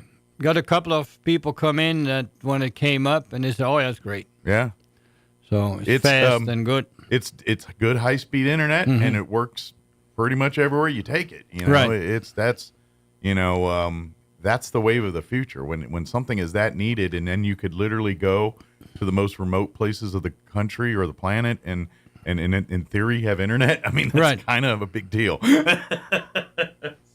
Until you get used to it, and then it's normal. Well, exactly. Just like everything else. Well, and it's like we were talking about technology and things, and you and I grew up in an era where there's a phone booth on every corner. Yeah, and now it's like when I was a kid, we did not have phones. Yeah, and nowadays, you ask younger generations, and they wouldn't understand that concept of these blue boxes and red boxes, or on every street corner, or you go to the airport and there's a whole row of 20 phones sitting there for people to use. That's all gone away now. And changes in technology. Yeah. Shoot.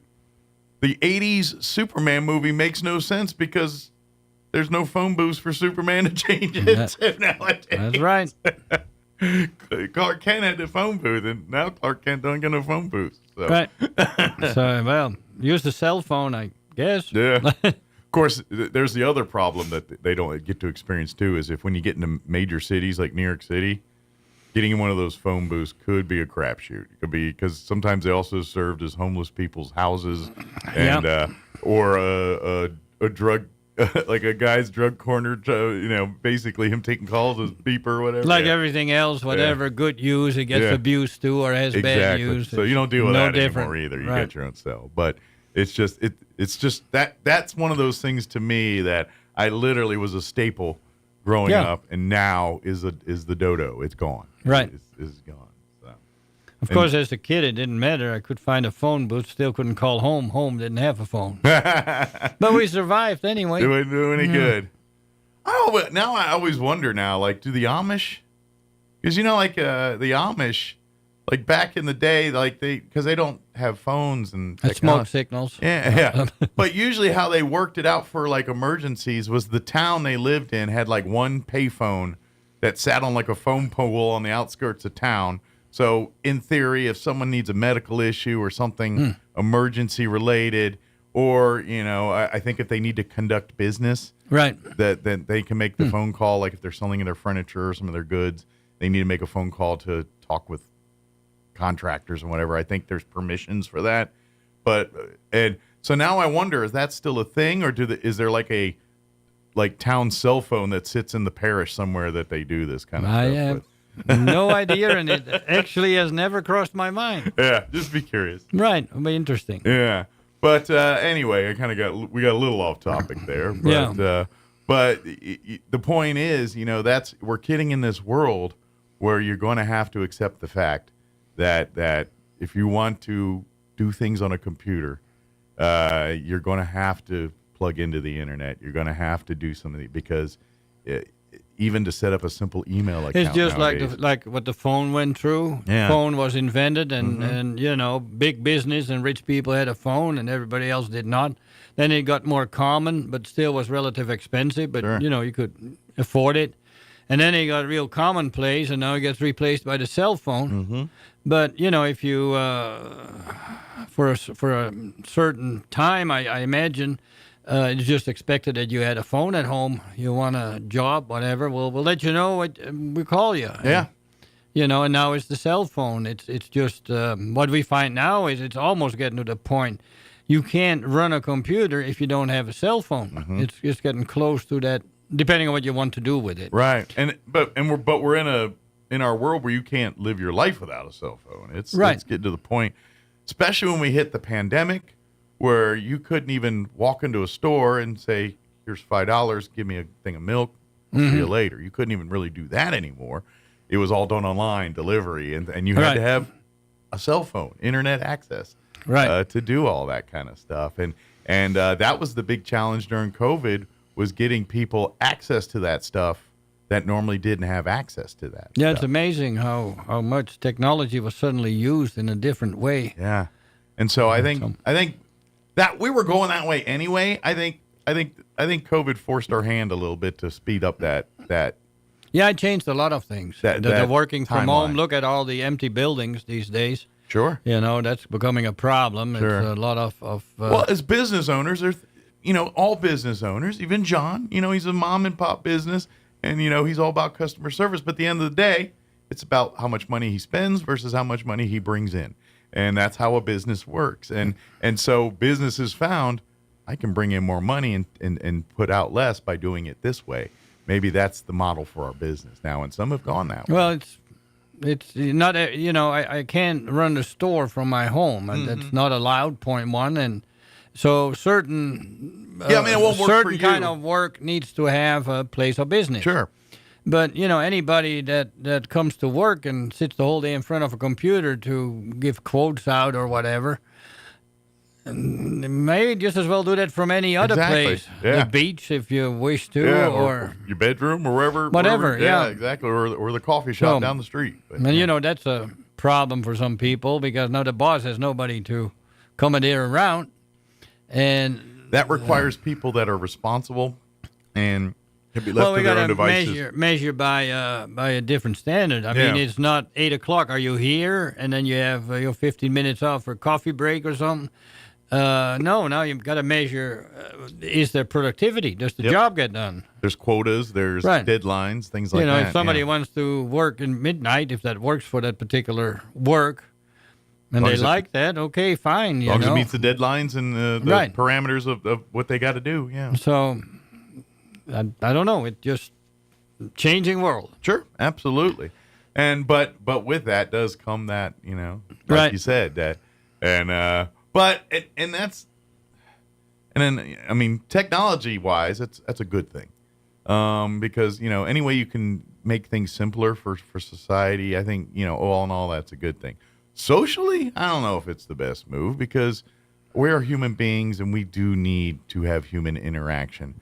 I think we do have a bit of a disconnect in our society right now because of technology. I think, but I mean, it's not like, but I think this is one of those ancillary bad negative side effects of technology. Is there's people now that are lacking social skills because they're not in room with people anymore. But then you can make a point, listen to the song "Look at All the Lonely People." Yeah. When did that come out? Yeah.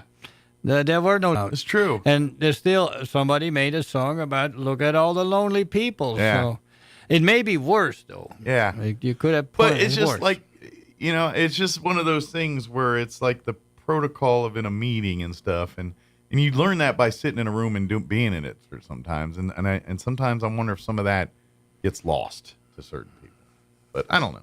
It has all its benefits and drawbacks, I guess. Yeah. It's good to meet up every so often with your peers and to see what's going on. But then I just talked to my cousin in Germany again on Friday, I believe it was. Mm-hmm. And it's on the cell phone these days. And it's like he's right there. Right. So... Yeah, technology and that side of it, and actual communicating, it's just... I guess the one thing I notice is, and I'm not trying to pick on generations here, but it seems like we have a lot of younger people that when you try to have one-on-one conversations with them, it's like pulling teeth. It's like they're offering no back and forth. It's just. But you're doing it wrong. You need to do one-on-one through the cell phone. I guess. Text them while you're sitting right next to him. I guess maybe that's it. I'm just like, it's like, how's your day? Good. It's like, okay. Good talking to you. Yeah. I don't know. And maybe that's my old man, me getting out. I don't know. Yeah, don't forget that as you get older, you start looking at things different. And that's something I try to remind myself every day is I'm no longer the happening crowd. My dad had a saying, you would ask why or what, and say, well, you wouldn't understand, but you probably get it when you get my age. But then we still have a problem, because when you get my age, I'm so much older again that my life has changed. Right, it's still and a yours gap. has changed. So what I'm saying now, you understand, but what I'm saying in the future, you may still missing it until you have lived through that. Till you. Well, and it's that's no different than when. When you're raising your kids and the dumb things you did, and you're trying to express that to your kids, like, look, don't do this. I did it. It was dumb. Please. But the thing overlooked is times change. Yeah. People that grew up in a different area had to fend for themselves in a different way. Sure. They learn the mistake they made, or so as they think the mistake they made. Done it this way, it would have been better. Yeah. And they try to teach that to the kids. But the circumstances have changed, and it may not matter no more. It's kind of like the computers. Sure. People keep pushing to do things the way we did it. Microsoft, that most people use, Windows, pushing forward. Mm-hmm. And lately I've been saying that within the next 4 or 5 years, we look back to now and before. And they say, I remember when we did it that way. Wasn't that kind of stupid, or wasn't that kind of nice, depending on how the future brings. Sure. But it is definitely changing how the computer is used and how it's being backed up and whatever. I don't know if I would say I hate to say it, but it does get better, even though most people at the moment can't see it. Sure. I think it'd get a lot better. And let's face it, that world, we're always in a learning curve because the technology moves so fast, and it is, and there's so many cutting edge advances right now in computer science in general.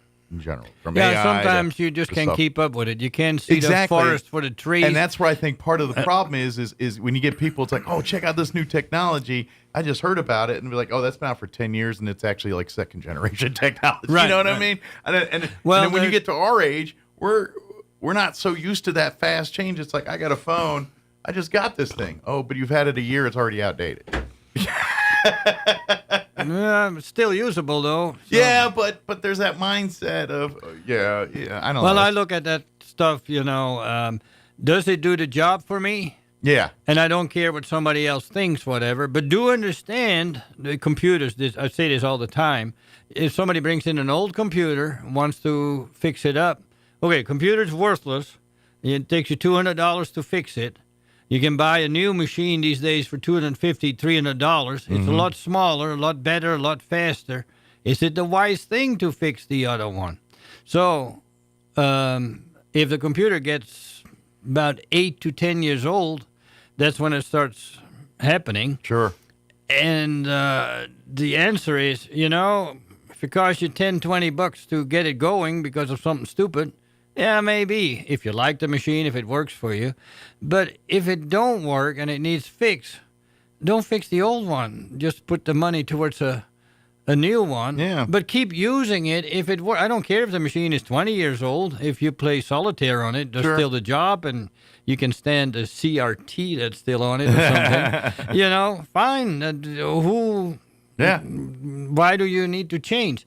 But what we do run into, it seems like, that people think that what they have is pretty good because when they bought it, it was $2,500 or something like that. So it's pretty good, and it's like, really a piece of junk now. It was good once, right? And then if it's slow, and you don't know that it's slow unless you have used something better. Sure. If you want to go by Albuquerque by a horse and wagon or something like that, and you never heard or seen a car, sure. Well, that's what you think. Well, it's no different than if your left arm always hurt, and that's just the way it always is, and that's not normal, then you'd have no idea. Right. Same kind of deal. Right. So, education, know what you're working with, know what's out there, and then make the right decision. Absolutely. So, I just saw the time. Probably should be wrapping up here here a little bit. Kind of the lesson here is, when it comes to computer technology, this is where you need to, when something goes wrong, is like you said, measure the cost. Is the juice worth the squeeze here? It's right. Unfortunately, computers aren't like cars. Some of these cars don't get classic. 50-year-old car does just fine if it's in good condition and kept up. And depending on the model, might hold its value or increase. Right. You can drive that to get the assembly into Albuquerque without any problem. Yeah. Now, computer will never do that. Because the technology the computer, changes call the Windows 7, and you can't call your bank up no more, or log into your bank. Yeah. Because the bank knows what operating system you use, what browser you use, and said, that's unsafe, we don't let you in. Sure. Now that may be the same as maybe a horse and wagon. I don't think it's advisable to take your horse and wagon on I-40. This is true. Yeah, it might not have the best of experiences there. Probably it's not legal either.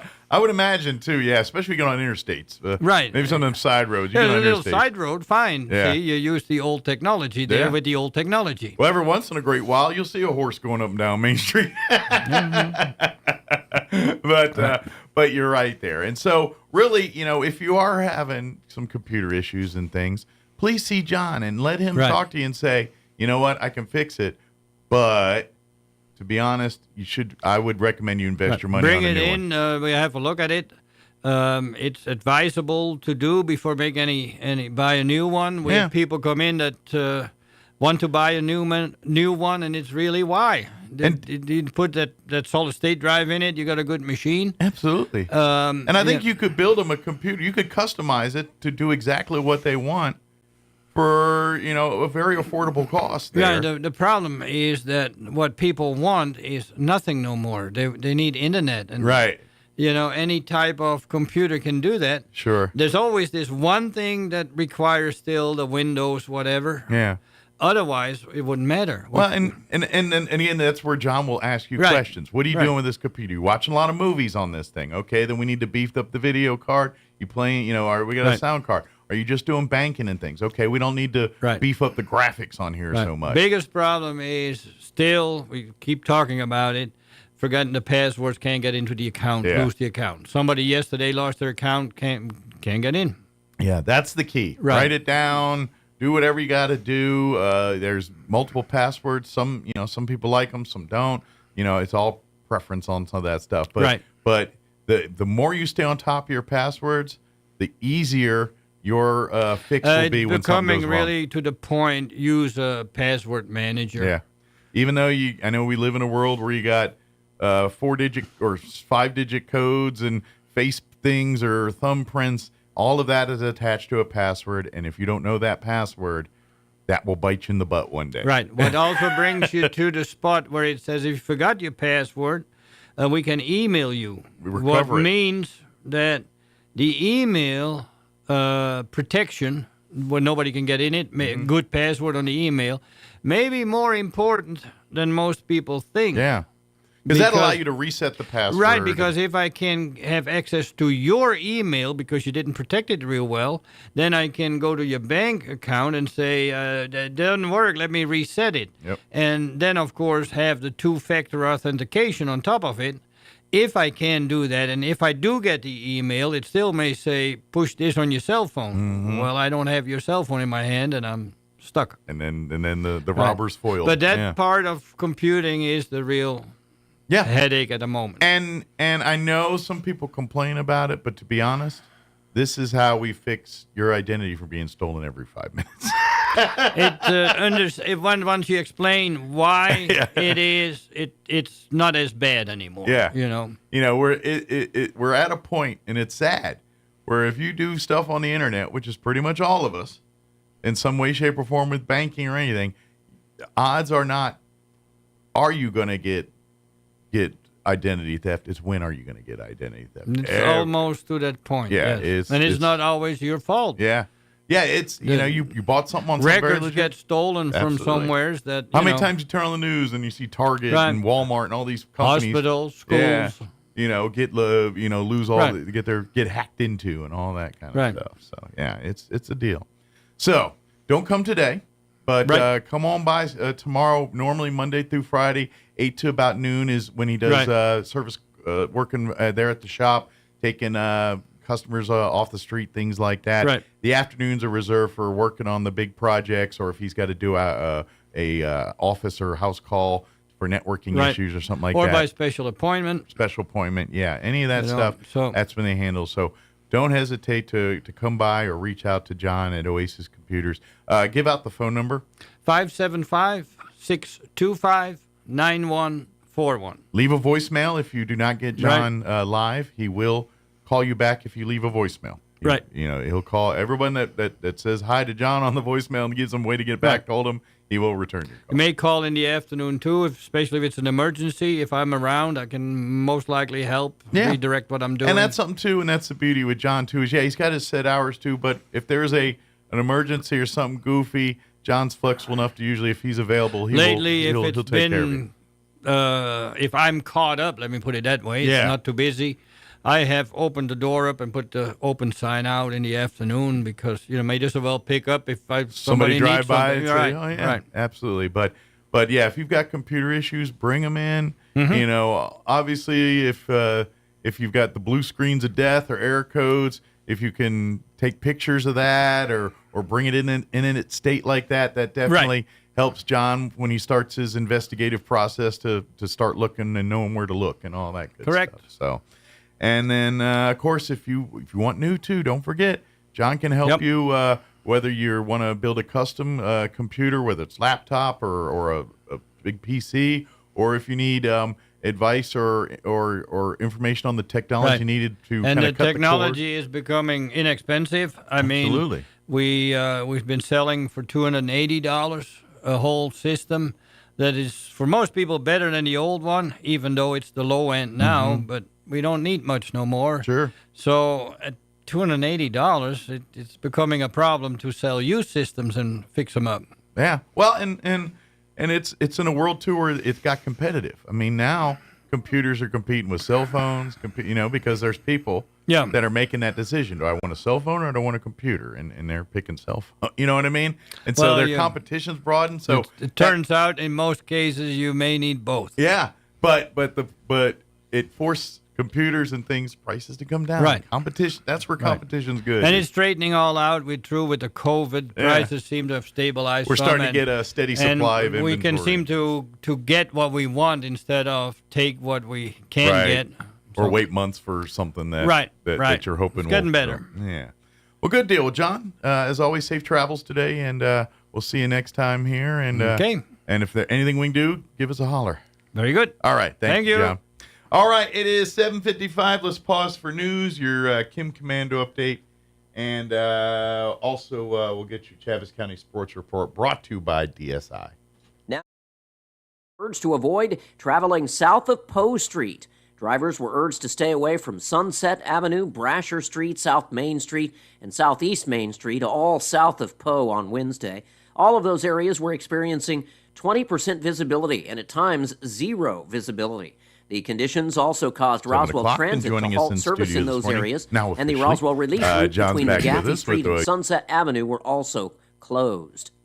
School resource officers were recognized in Artesia. Sergeant Ricardo Huerta and Commander Jeff Letcher were honored last week for National School Resource Officer Appreciation Day. The APD thanking both officers for their hard work and dedication in keeping students and faculty safe. And the New Mexico State Parks Division is announcing changes in its fee schedule and park rules. State parks rely heavily on self-generated revenue through entrance and camping fees, as well as concessions and other related streams of revenue. State parks fees have not actually been updated in decades and have not kept pace with inflation, according to the State Parks Association. The decision is not yet final. Public comments are still being accepted. I'm Jared Sorello. A Greek-Canadian man invented the Hawaiian pizza. His name was Tex Colorado, and he's from Detroit. Here's Mike Winters. And good morning. 10 minutes away from 9 o'clock. Let's get you up to date with your Chaves County Sports Report. It's time for the Chaves County Sports Report. Got some basketball scores from last night. It didn't go well for the Goddard Rockets. Of course, they were underdogs in the district tournaments, boys and girls, and more than likely the season has come to an end. In both cases, the Goddard girls lost to Lovington by a score of 64-46, although this is a team that Goddard did just beat last week. But that's probably the end of the line for the Lady Rockets, who are now 8-17 overall. The Goddard guys are going to be probably stuck with 3 wins for the whole season after losing at Portales last night, 62-44. And the Roswell girls fell at Clovis last night by a score of 54-43. A lot of small school hoops going on tonight, including NMMI at Ruidoso girls hoops, Gateway Christian at home against Elida and girls, and more. The Sports Report brought to you by DSI. Call DSI for all your office technology needs. I'm Eric Butler at Roswell Talk FM 106.5. I'm meteorologist Steve Hamilton with your Pecos Valley weather. Few clouds today and a lot cooler following that cold front. It will stay a little bit breezy. Upper 50s on the afternoon high.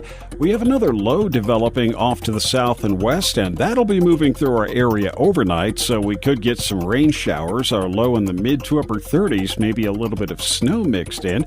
Few showers early Thursday, clearing in the afternoon, about 60. That's your latest forecast. I'm meteorologist Steve Hamilton. Thank you, Steve. Currently 37 degrees around Roswell Way. Humidity is at 44% currently. Winds, so nice at a calm 9 miles an hour. I can actually have a hairstyle today. It's kind of nice. Barometer's at 30.32 inches with a dew point of 17 degrees. Mix of clouds and sun for your Wednesday. 54 degrees for the high. Winds out of the northeast 5 to 15, becoming south in the afternoon. The dust should stay where the dust is right now. Rain and snow showers, though, that is actually going to tamp down the dust, which will be kind of nice. That's mostly going to happen after 8 o'clock tonight. A low of around 35 degrees, so nothing going to stick. 80% chance of precipitation, little to no accumulation. For your Thursday, chance of rain and snow showers before 8 a.m., then a slight chance of rain showers between 8 and 11. Cloudy throughout mid-morning, then gradually clearing with a high of around 59 degrees. They wrote a novel for Thursday. Winds out of the south at around 10 miles an hour. Chance of rain about 40%. Little to no accumulation of snow is expected. For Thursday night, mostly clear. 37 for the overnight low. And then it's pretty much just warmth and sunshine. Although 74 for your Friday, 40 for the overnight low Friday night. So it's going to dip down a little bit in the evenings, but it looks like we were, at least for now, done with the deep freeze in the evenings. Mostly clear, dropping down to about 40 for your Friday night. Sunny with 76 for your Saturday. 44 and mostly clear for Saturday night, 76. And sunshine on Sunday. Sunday night, mostly clear, dropping down to 41 degrees. And for your kickstart to next work week, mostly sunny and 69 degrees. 6 minutes away from 9 o'clock. Let's get you up to date with your Lou Dobbs Morning Update. All across America, this is the Lou Dobbs Business Report. I'm Lou Dobbs. Wall Street cooling. Apple ends its EV project. Stocks trading near neutral midweek. Mixed results in yesterday's session. The Dow slumped nearly 100 points. The S&P up slightly.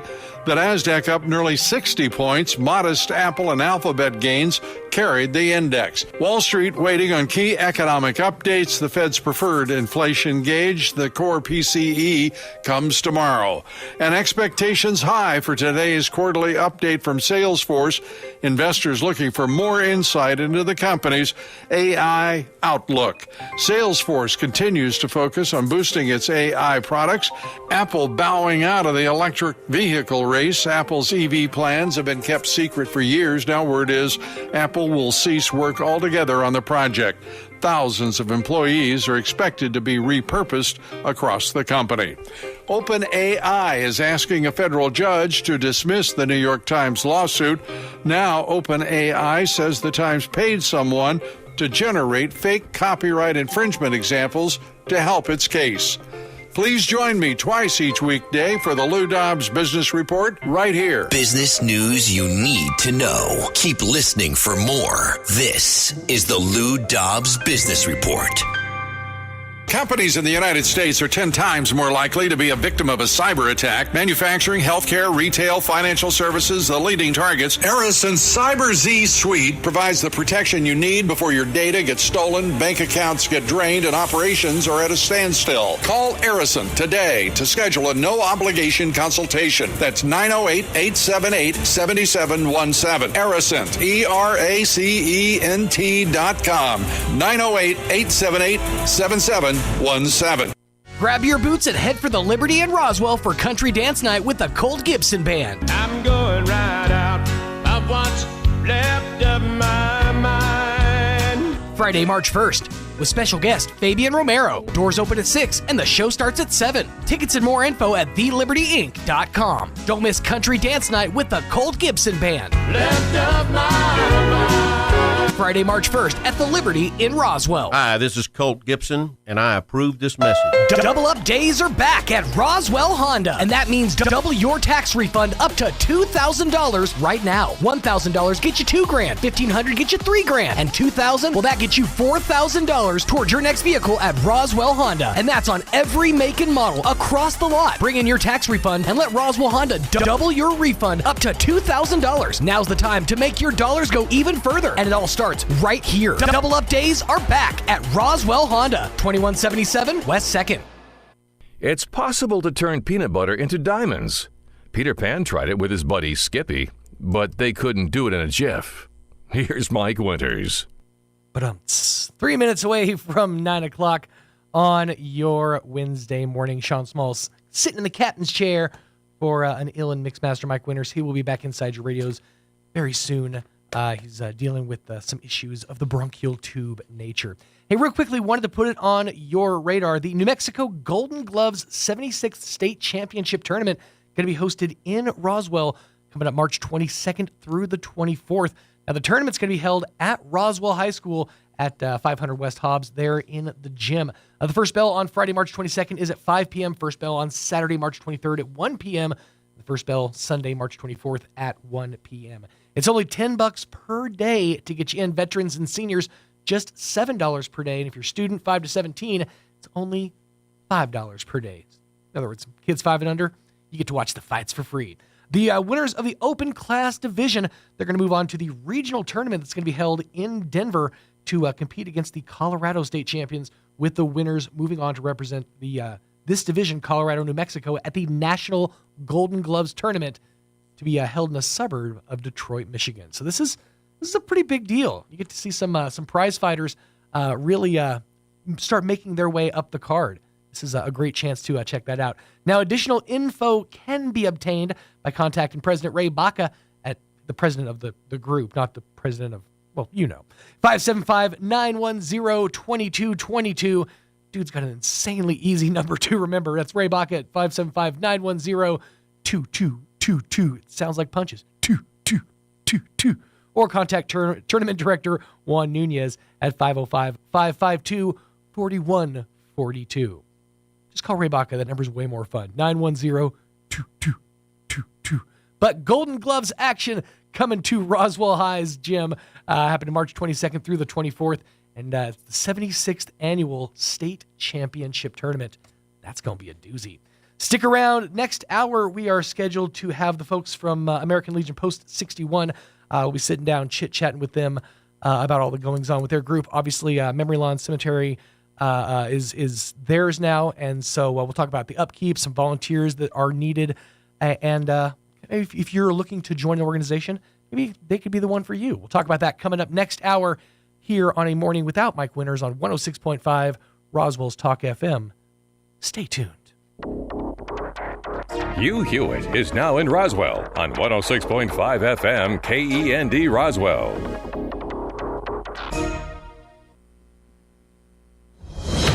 News this hour from townhall.com. I'm Rich Thomason. President Biden has reported to the Walter Reed National Military Medical Center for his annual physical. The results due out later today, sure to be closely scrutinized. The 81-year-old stands for re-election. Former President Trump won the Michigan Republican primary with ease. And while Joe Biden won the Democrat contest, the results highlight a vulnerability heading into November. Votes for uncommitted with a campaign organized by activists disillusioned with Biden's handling of the war in Gaza garnered over 13% or over 100,000 votes. Michigan has the nation's largest concentration of residents of Arab American descent. Alexis Zaydan with Listen to Michigan spoke at an election night watch party in Dearborn. Everybody all over the country is standing with Michigan, and all eyes are on Michigan. Former President Donald Trump won the Republican Michigan primary. Trump heads into Super Tuesday, having swept all 5 of the first states on the Republican primary calendar. I'm Jennifer King. A Seattle City Council meeting crashed by illegal aliens. The group from South America demanded housing, saying it could be paid for with money earmarked for police. At one point, the group started chanting, causing the council meeting to stop. One council member said she felt physically threatened. A new poll indicates that illegal immigration is the top issue among voters. The Monmouth University poll found that 8 in 10 Americans across party lines see illegal immigration as a serious problem. Over 50% support the construction of a border wall. Tasha Stevens reporting. And faced with a flood of illegal immigrants and rising crime, New York City Mayor Eric Adams suggests it may be time to reconsider New York's sanctuary city status.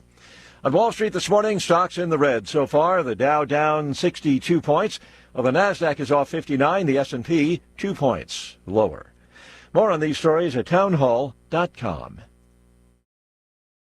Everybody wants cheap airfare, but where do you find it? You call low-cost airlines. Their prices are direct from the airlines, and they're so low you can't find these fares published anywhere. They specialize in cheap flights, discount hotel rooms, cheap car rental rates, and great package deals anywhere around the world. Wherever you want to go, they can help you get there cheaply and with a best price guarantee. If you want the lowest prices on your airline tickets or other travel services, call now. That's right, call. That's the only way to get these rates. Experts are standing by 24/7 to get you the cheapest airfare and hotel rates available. So don't wait. Call right now for the lowest travel prices anywhere and for great last-minute travel deals, too. Call 866-755-5300. That's 866-755-5300. Again, that's 866-755-5300. Call us right now. Opposition leader Alexei Navalny to be laid to rest on Friday. There will be a service initially starting at 2 p.m. Moscow time, and then a burial at a cemetery nearby. The mother of Alexei Navalny had been told, it was reported, to agree to a secret burial, and that if she didn't agree to that, there would be a burial at the penal colony where he died. So all eyes will be on what's happening in Moscow on Friday afternoon, not least because we've seen how people who've tried to pay their respects to Alexei Navalny by leaving flowers and other tributes have certainly had their details taken by the security forces in Moscow. The BBC's Nick Beake. France's Senate voting on a bill meant to enshrine a woman's right to an abortion in the French Constitution, the measure promised by President Macron. The vote comes after the lower house approved the proposal back in January by a wide margin. News and analysis, townhall.com. And good morning. It is In 21 minutes after Governor 9 Josh o'clock. Green Joining us says in the fund studio for this morning, Lahaina wearing wildfire victims one of will his many also hats, pay officially those his who were literally, hospitalized well, he's with got severe injuries. Families of those killed will receive $1.5 million after their eligibility is confirmed. Those seriously injured would receive a share determined by the judge. Green And good says morning. the fund It is is, an option for 8:42, survivors joining who us might on be the phone considering this morning. suing the state of Hawaii, Hawaiian Electric, or other utilities and landowners for their role in the blaze. Maui County has confirmed 101 people died from the August 8th wildfire. 2 people are still missing. I'm Lisa Dwyer. Price hikes for cars and trucks, which helped to fuel inflation for several years, are slowing and in some cases even falling. It is helping to cool inflation overall and is giving frustrated Americans more hope of finding an affordable car or truck. More on these stories, townhall.com.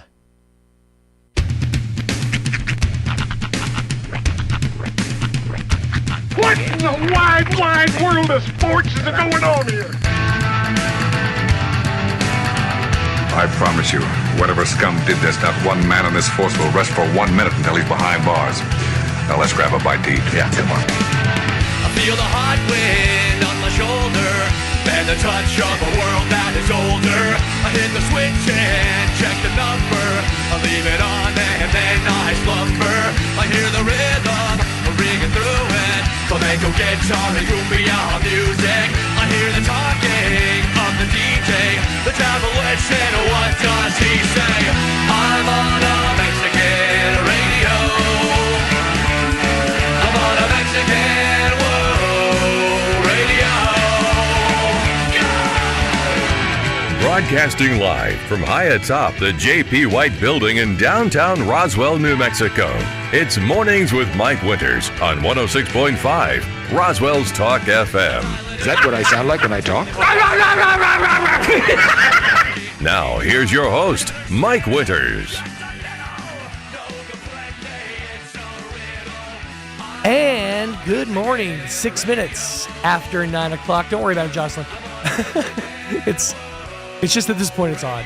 Welcome to, oh, she's going to do it anyways. You're a trooper. Hour number 3. Tristan Mary. Of A Morning Without Mike Winters on 106.5 Roswell's Talk FM. Happy Wednesday. Hopefully yours off to a decent start. Yes, it is a morning without Mike Winters. In case you're just tuning in, Mixmaster Mike starting to feel just a bit under the weather earlier in the week. I don't know that. I do know that number, but I don't know that number. I'm not going to answer right now. I'm on radio. Earlier in the week, Mike was not feeling well, so after a doctor and x-ray and a little poking and prodding, we figured out he has a bit of a bronchitis issue. So he is going to be out dealing with that for a little bit. Hopefully, we'll have him back sometime this week. We're knocking on all the wood that I don't have to keep all the plates spinning for the rest of the week. But in fairness, I got to say, fearless leader Gene, he reached out. He said, hey, is there anything I can do? Make sure to keep me in the loop. Let me know if I can take anything off your shoulders. So I got to say, props to and tip of the cap to Mr. Gene Dow, of course, for keeping this ship afloat, even though it's just a couple dudes and, the rest of the crew on the boat. We're making it work.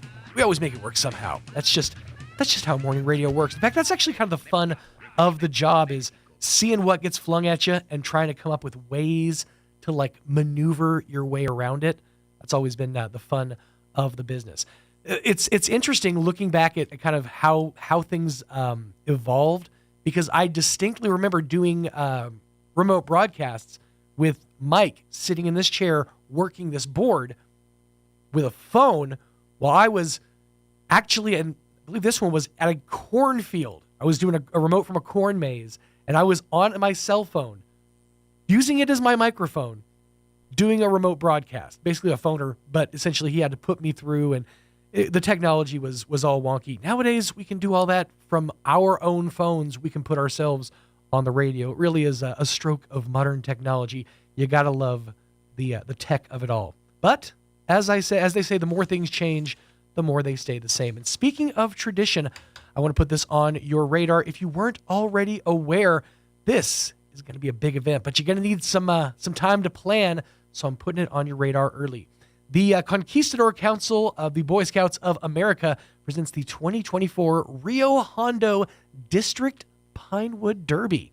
This is open to everybody. That means you, yes, you, can put together your own Pinewood Derby racer. Even if you're not involved in scouting, you can put your racer together and race in the Pinewood Derby. It's not just for scouts this year, it's for parents as well.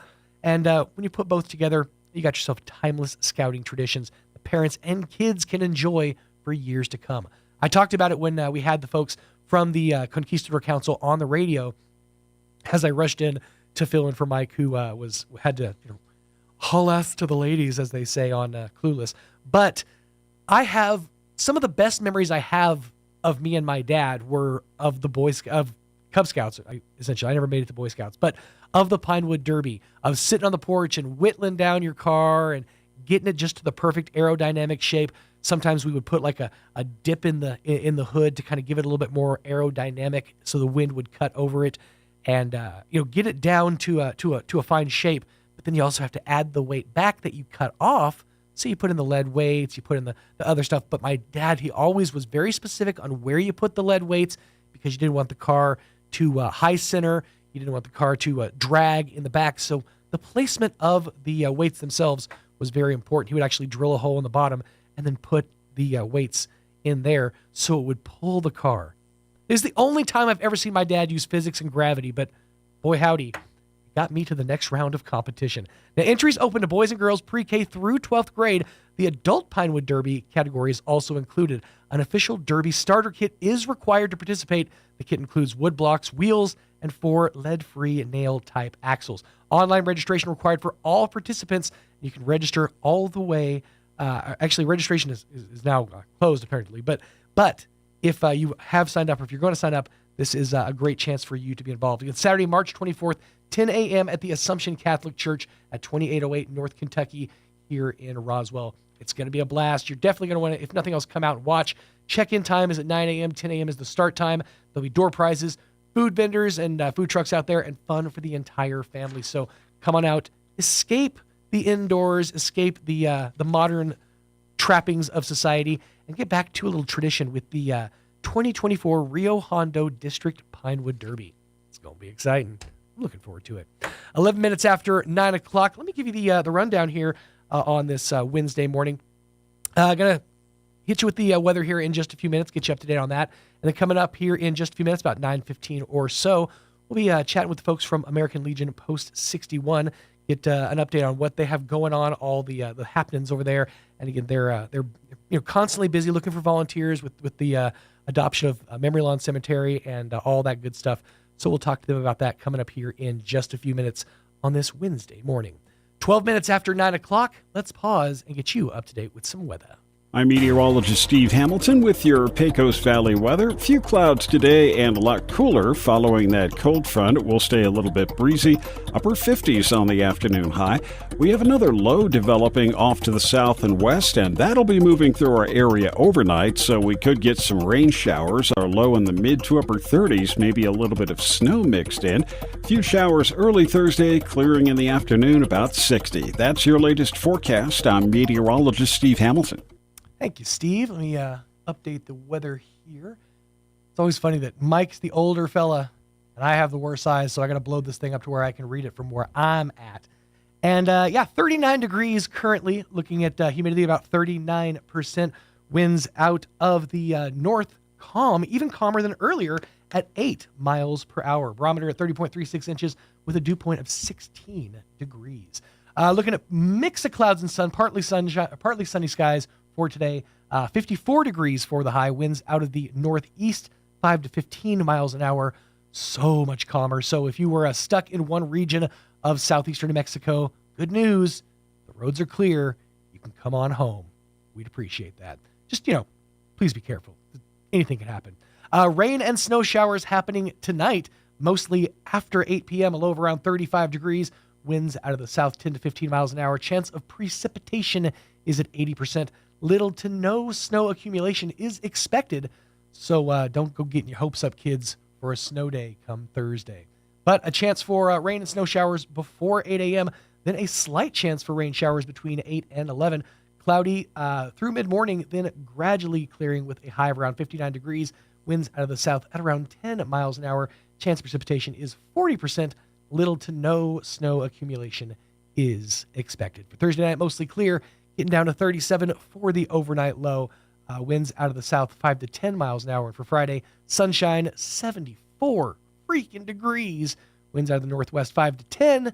And then pretty much just cut and paste that for the rest of the weekend ahead. 76 and sunshine for Saturday, 44 and mostly clear for the overnight low. 76 and sunshine for Sunday, 41 and mostly clear for the overnight low on Sunday. 69 for the high on Monday. And we're just going to call that nice. Sunny and 68 for the high on Tuesday.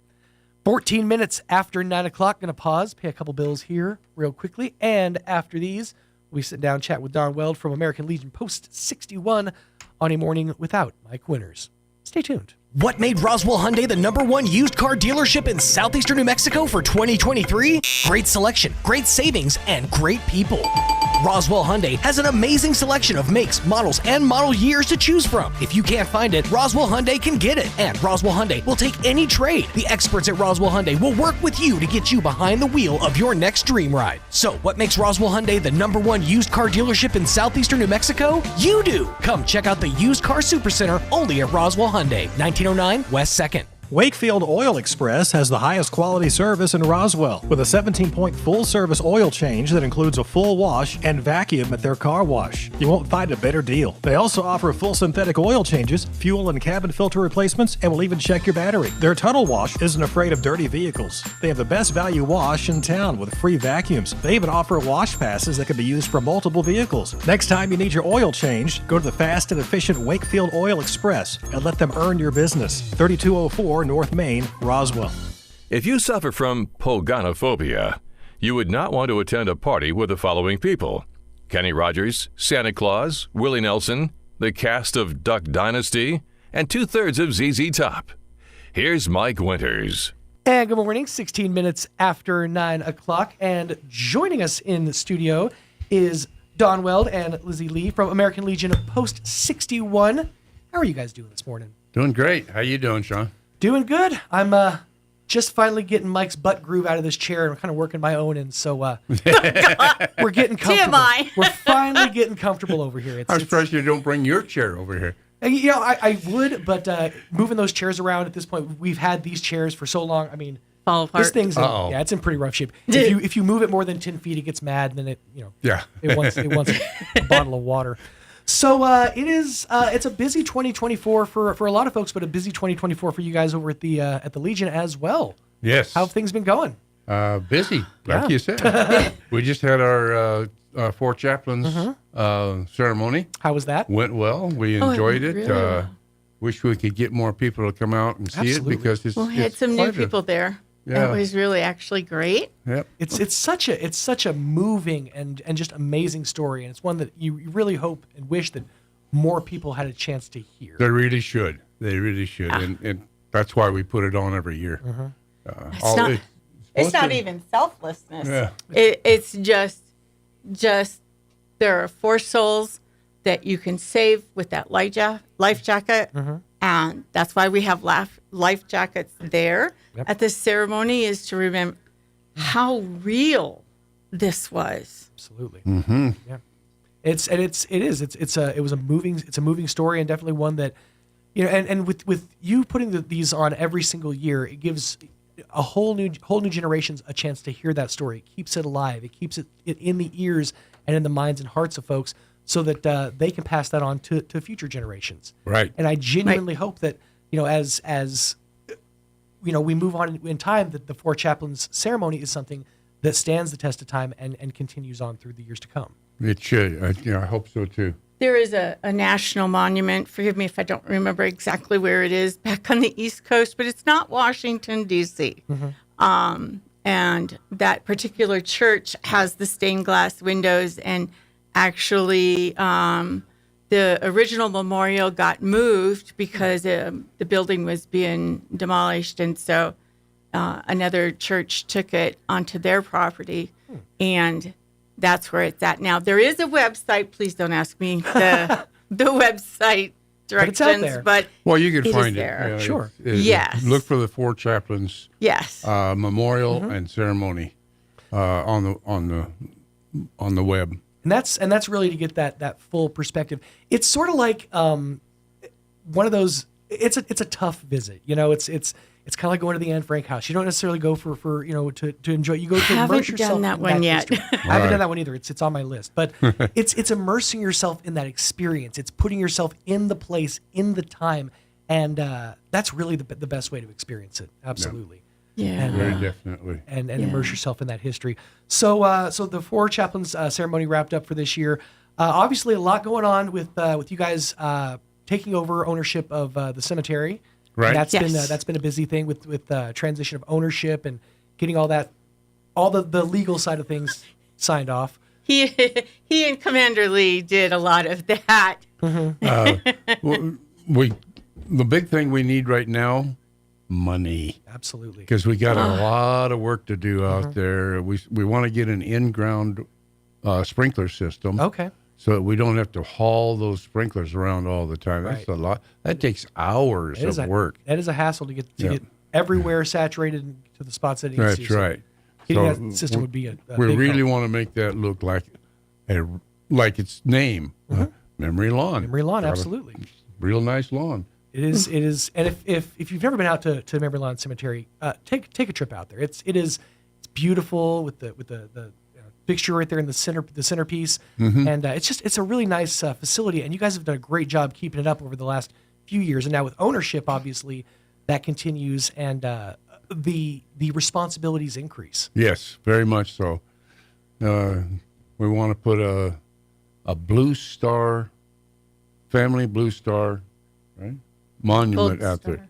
A Gold Star. Gold Star. I'm sorry. I keep doing that. He does that. It's okay. Well, there's a lot of stars. Yeah. There's a lot of different ones to keep. Billions of them out there. Yes, Exactly. I'm just fabulous. See? Yes. Listen, there you go. All kinds of stars out there, but Gold Star. Family Gold Star Monument. Okay. We would like to put that out there. So again, we need donations to get that going. Sure. And move some things around and just little touches here and there. But yeah, we want to get a new POW flag.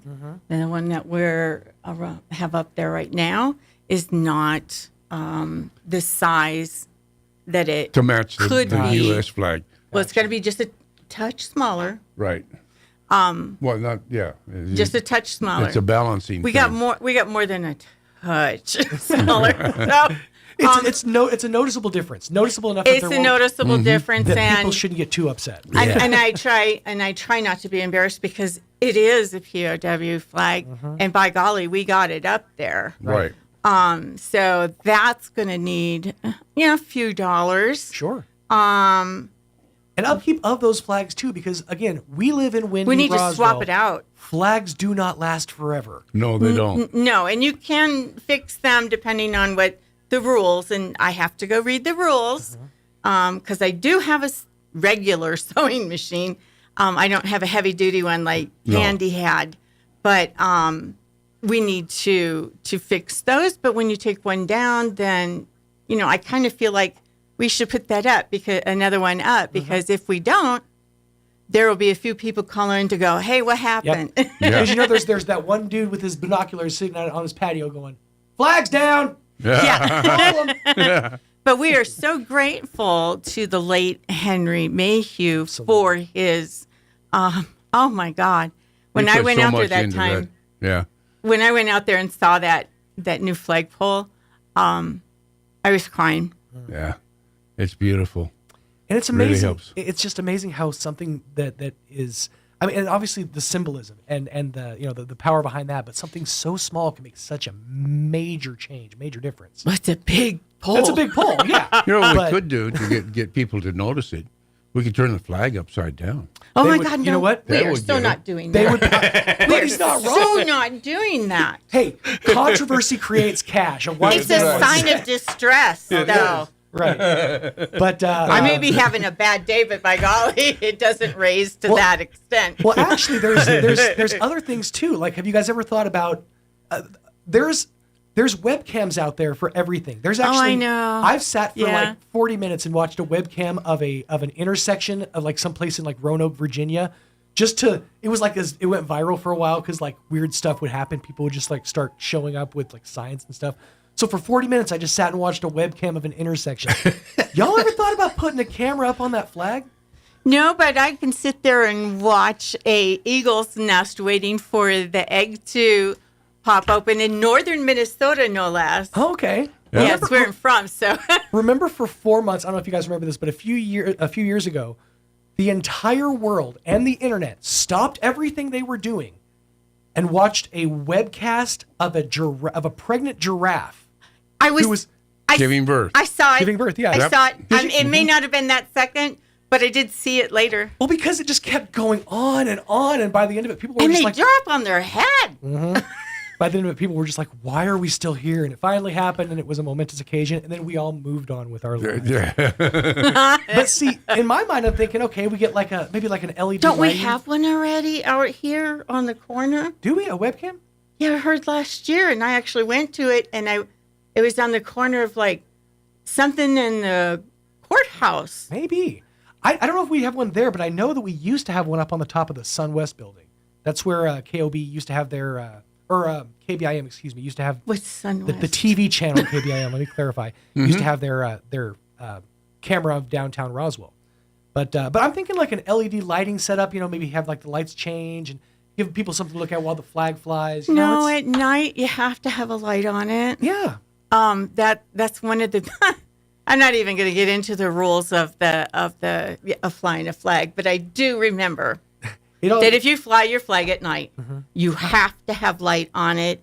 That's what we insisted on when we put up that new pole. Is that it had one of those lights up there. It's a solar one. Solar one, yep. Yeah. These last couple of days have been kind of rough. Have you been out there to the post? Out to the pole? Not recently. Oh no. We went from like one that was like this big to one that's like. Yeah. Well, I actually haven't been the one to run the up and down thingy on it, but he does that. The up and down thingy. That's actually the technical term. The uppy downy thingy. Yeah. But that's what? The uppy downy thingy. This thing. Oh, okay. I don't know what it's called either. Bast or ballast or something like that. Yeah. But yeah, it's an awesome addition to the cemetery, and obviously. We don't want to make light of the reason for the cemetery. Obviously, is to pay homage to our fallen soldiers.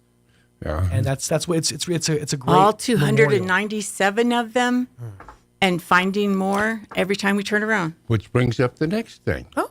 Every Christmas, we put our wreaths out there. Absolutely, and we need donations for that. I know it's crazy as we're getting into the 70s and temperatures are back on the upswing to start thinking about Christmas again. I know. But 'tis the season to start thinking about it. If we start putting the money in there now, it's what, $17 a wreath now? It's over 17. I don't know what the numbers will be this year. It's on the website. They'll tell you. You go in there and look for donations. It'll take you to the Wreaths Across America. Wreaths Across America, and you can make a donation there for a wreath that will be shipped to the Legion just about the first part of December. And you don't have to just settle for one. If you want to make like a $50, $100 donation to Wreaths Across America, that'll supply several wreaths. Right. It's a great way to. So there's several ways of getting there. The wreathsacrossamerica.org, or you can go on to RoswellLegion.org, which is 3 L's, by the way. Looks funny, but it looks funny, but it's there. It's RoswellLegion.org, and that is actually the website for the whole family 61. You can find the links to go other places, and you can make that donation now. Put a wreath in the memo line, and boom, your money is set aside for this next December. You won't need to remember to do it if you got the $17+ today. Tax season, that tax return, go on and put $17 or $170. Get 10 of them. Yeah. Absolutely. Sorry, exactly. I got backflow on. But no, absolutely. That's what I did last year. It's tax deductible. And Yep. you touched on something too. Oh, excuse me. We played footsie for a second. You touched on Not something me. there for a second. I say every single year, right around like November, I wished I'd have started planning for Christmas early. I wished I'd have started buying Christmas presents in like March, so I'd be really prepped. But then I'm always like, it's December 24th, and I'm just waiting on a paycheck to go get the last of things. Get prepared for Christmas early. This is the season. That's right. To start thinking Knock about it. it out of the ballpark That's now. right. There you go. You can donate to this in somebody's name. Oh, absolutely. So that's your Christmas present. That's a great way to to give honor to somebody a loved one that you've lost, and also to help out a great organization. There are discounts if you do more than one. I think the first level might be 3.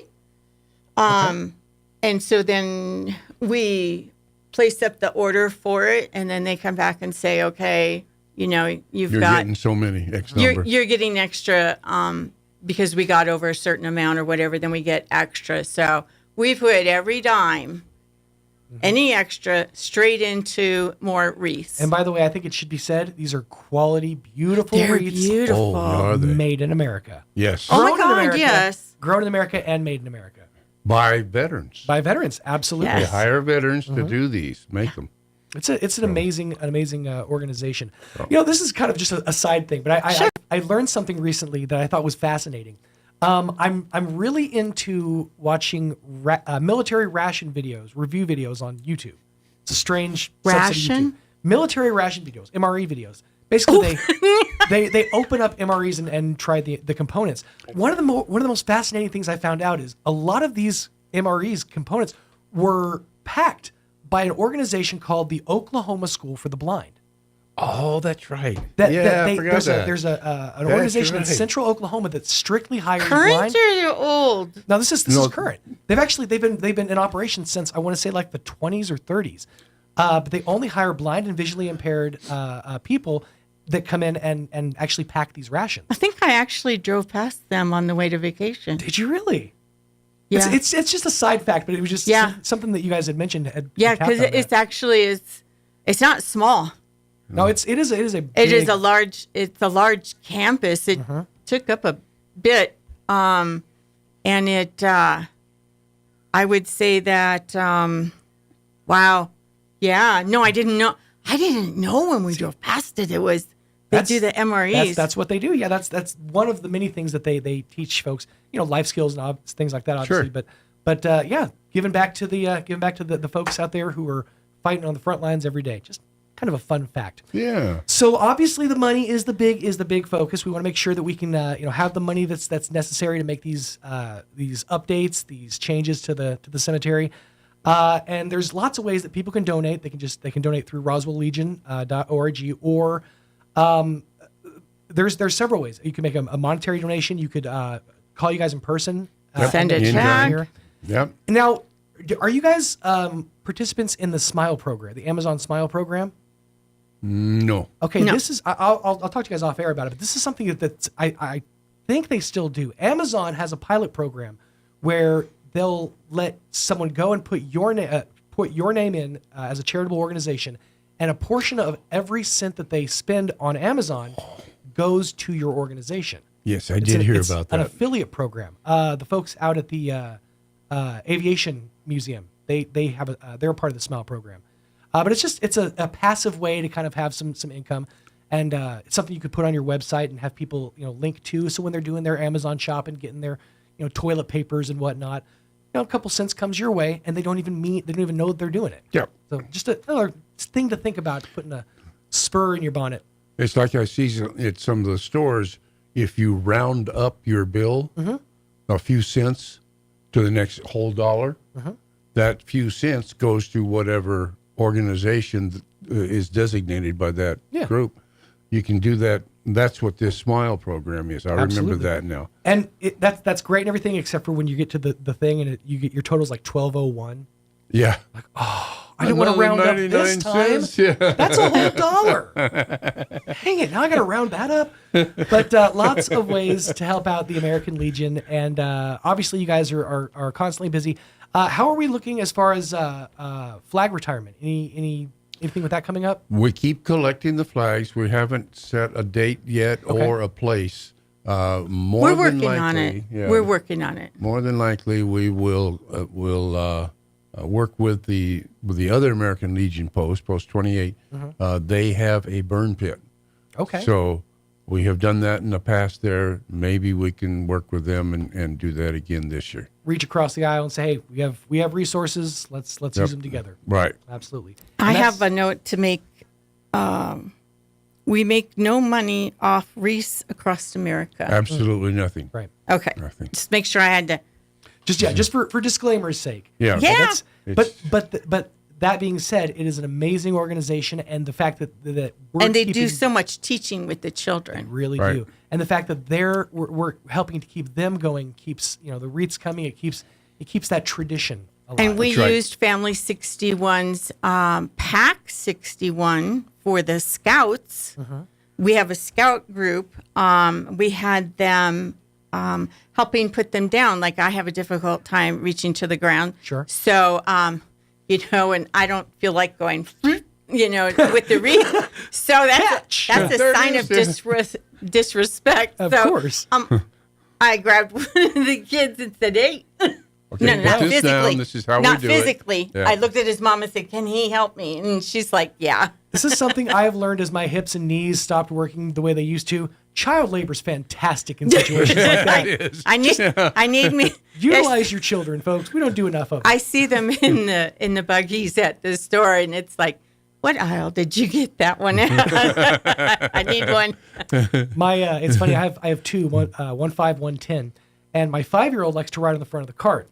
10-year-old gets jealous because she's too big to ride on the front of the cart. Yeah. So she gets mad and she just stomps along. Oh, I'm to let you know that the Amazon shut down the Amazon Smile customer donation on February 20th, 2023. Did they? And they're going to pursue other areas to make a meaningful change in disaster relief and et cetera, et cetera. Gotcha. So they're there you go. Well, too bad. Doggone it. Nice idea, that but been nice. That's okay. We help out in so many different avenues that, we need funds for the general. Sure. Whoa. We need funds for memory lawn. We need funds for gas. We need funds for this. Facility upkeep. I mean, we don't have a facility at this time. Okay. As we tell people, we have getting a facility. We need money for that. We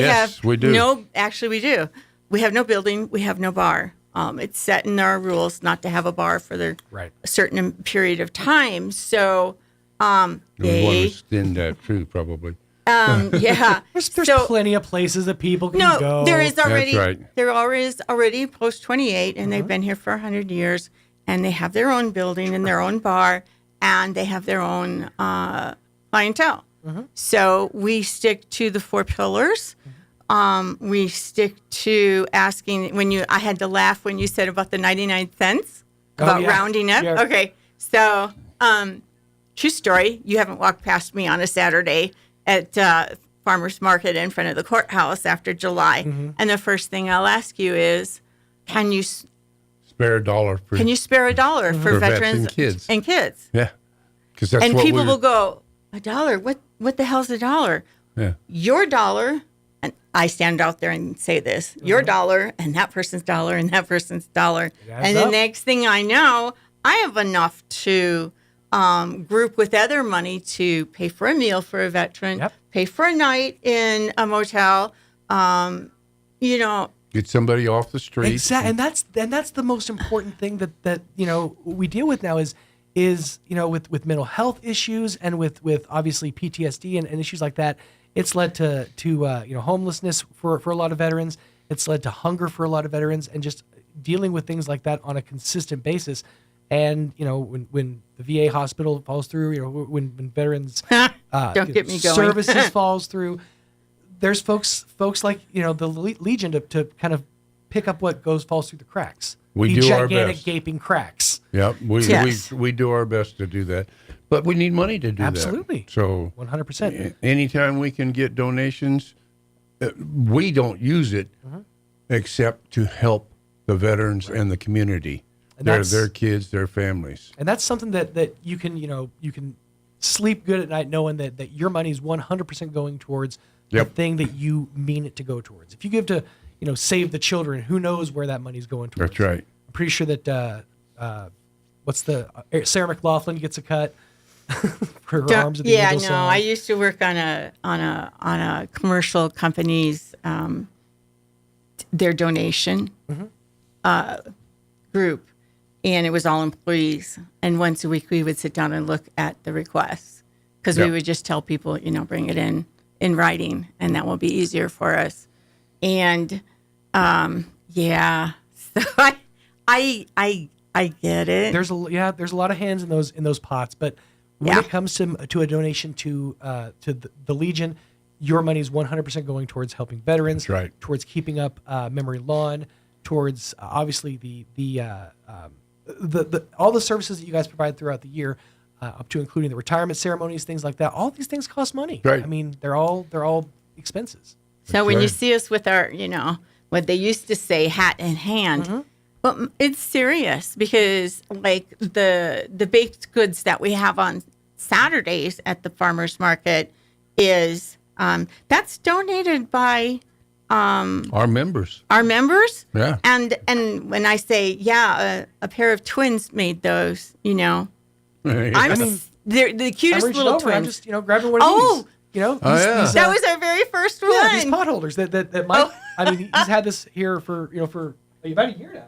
Oh God! I always forget about that thing until I look over. But yeah, I mean, crafty people that are putting their know-how to good use. Making some tasty treats, making some useful items, and helping out the organization all at the same time. That's right. It's great. So we work hard at that. And we will sit down now. I will say that I am the chair for fabric fundraising projects. Okay. And if you have fabrics. If you have some fabrics that you were going to make a dress, maybe you're going to make a there's always extras, whatever. Yeah. Bring it down. They can turn it into something that steering wheel covers. I think you guys were making at one point. We did. The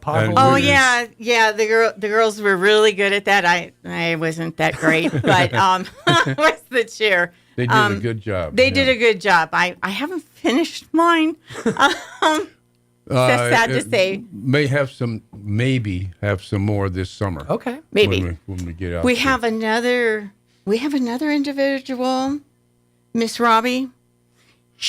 That woman, she can crochet up a lap Afghan like there's no tomorrow. It's amazing when you get the really extra yarn. The skilled ones when they get needles in hand. They're like NASCAR pit crews. They're just like it just comes out like a machine. It's amazing. We got another bag of 8. Okay, well we'll send them over to the veterans at this nursing home or that nursing home. And when my husband received his first one, when he was on the state level, he had to visit all the different posts around the state. And some lady gave him a blue and white one. And we were like, that's nice. Don't need it, but it's nice. Thank you. Okay. Well, you know what? I may be from northern Minnesota, but it still gets cold down here. That's right. Yeah. I needed it sitting in the back seat of the truck. It gets cold back there. And then he's out here in his electric wheelchair at 6:30 in the morning. I got that there Afghan. That's over him. Yep. Telling you it what. may be a lap Afghan, but I tell you, it's useful. It is more than useful. So and then I sing their praises, and I don't remember which post it was, but it is just, we need donations of yarn. We need donations of cotton fabric. And I understand that we still need cash donations because we've been forced to turn vets away. So we really need everyone in town to help because a lot of these vets, they're from here. Right. They're not. Yes. Yeah, they're not. They're not transplants. They're our own native, sons that are suffering. Some of them are living here in town, right? And they're getting by, but they have some of them have a place to stay. Right. They actually may own their house or something, but they can't keep it up. They're they can't get a meal. They're struggling. Yeah, especially those folks who are on fixed incomes, who are right. It's even tougher. And that fixed income doesn't meet up with the cost of living. I don't know if they've gotten a COLA in quite some time. So it's definitely a struggle. Money is vital. The other thing that's also vital is time. That's the most valuable thing any of us have. And I mean, obviously, these things require many hands, from helping veterans to upkeep at Emory Lawn. Yeah. So you guys are obviously looking for volunteers, folks who can step up and help out. If there's a veteran out there that is not in a Legion post, or maybe in what they call the national post, the you post mean 99? Yeah, I think 14 here in this 14, state. Yeah. In this state, it's 14. If your thing says that you're in post 14, just to let you know, you are still sending money to the wonderful state of New Mexico, but it's not going to any post. Right. Right. It stays at the state level, and we are already funding them from the membership fees. Right. So they're not getting just membership fees from us. They're also getting all of your funds, except what they have to send to national. Right. And they're wonderful people up there in Albuquerque. But they're set. They don't need it right now. We need it locally. We do. Keep it local. We need if it they here. Join We our really post, and truly need it if here. they join our post, then a portion of their dues each year goes to the local post and is used for the local community. And you touched on something back there that is key, that you don't have a facility, and it makes you more mobile. It keeps your feet on the ground to where you're listening to people. You're in touch and in tune with what's happening in the community. You talk to folks. You run into a homeless veteran on the streets. This makes you more attuned to what's happening around you. There's no walls separating you from what's happening. That's right. Post 14 is a holding post and stays at national every last penny.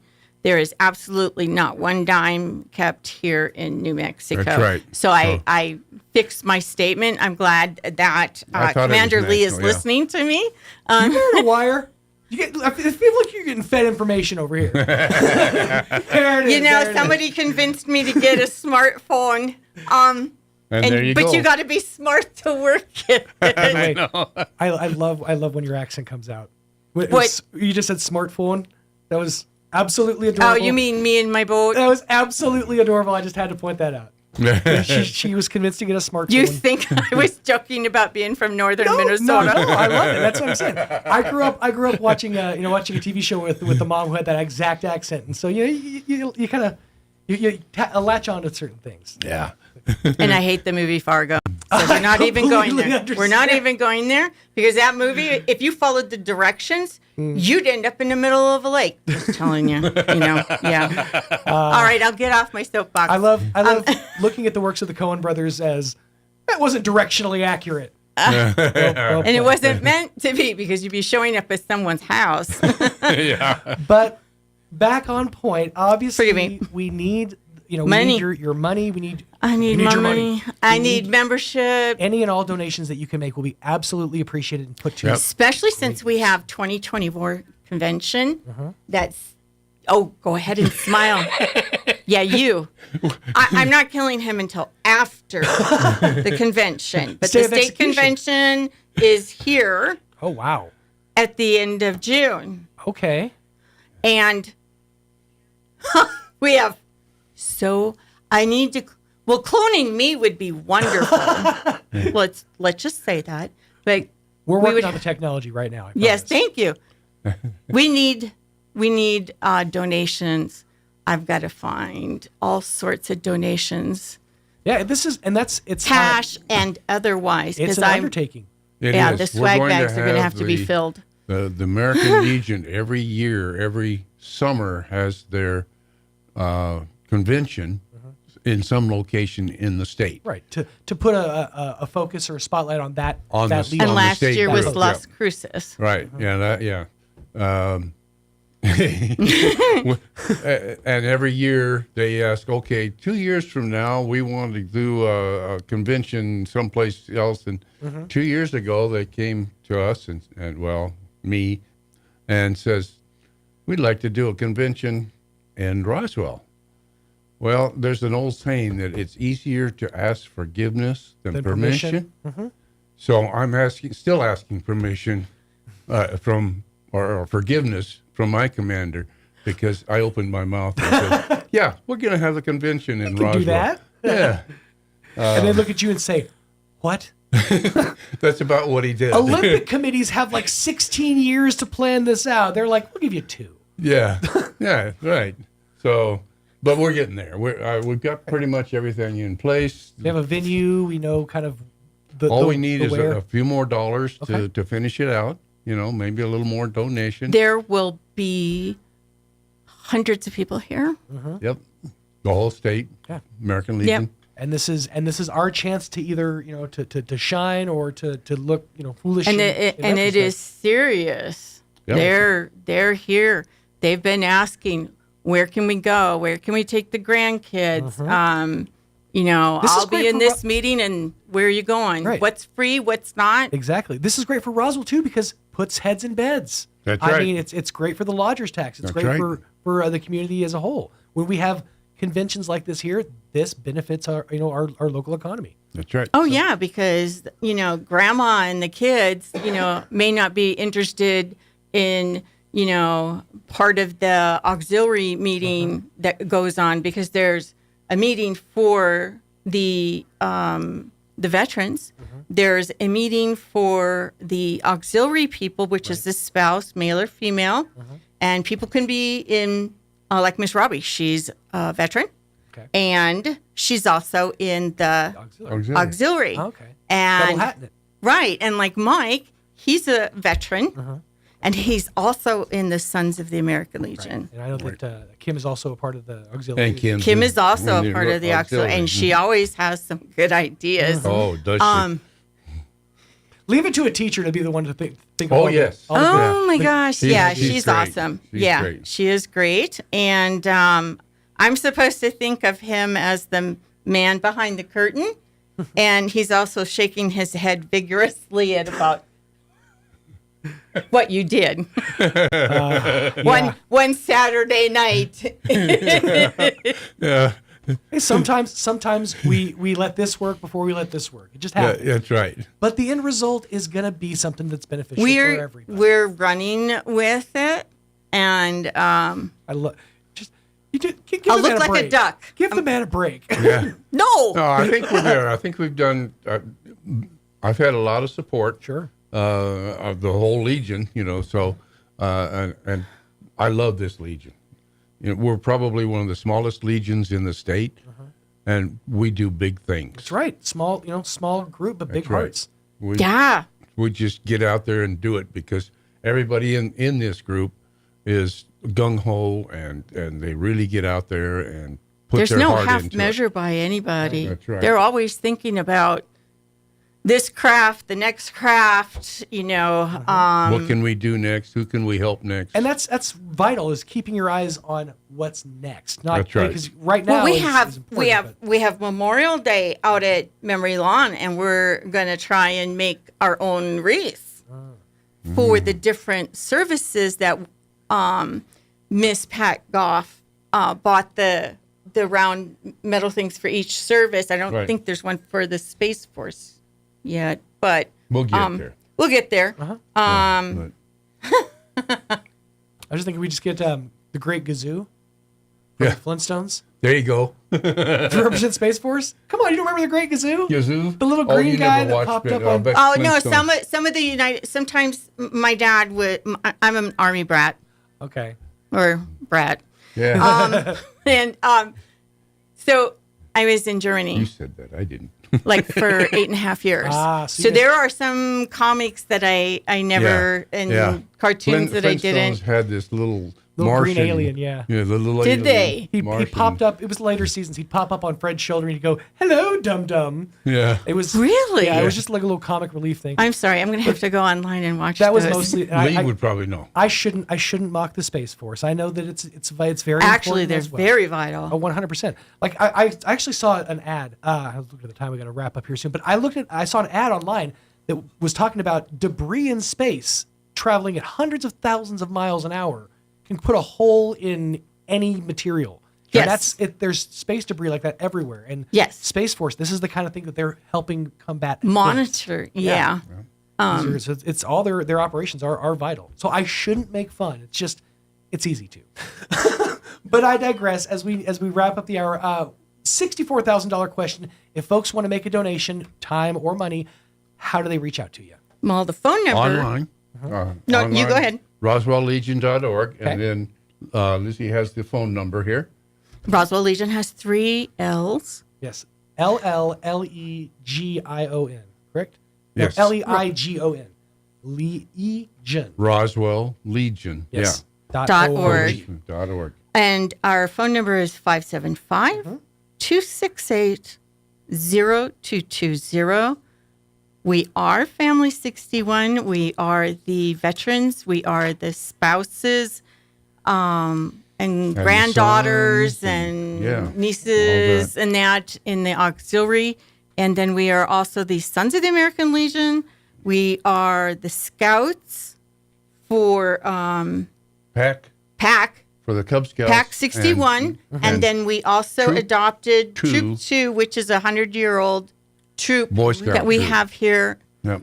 We actually desperately need, and we've asked NIMI for help to fix the roof of the inside of this building. National Guard? Pardon. And so, we need them, or I need the people at various roofing companies. This is a small building across from the Roswell Adult Center, and we're now responsible for not only funds, but oh my God, like sending me up on top of a roof is a really bad news. No. And you don't want me operating a hammer. Possible. I don't want to or a bottle of glue. That's why I only work with fabric. There you go.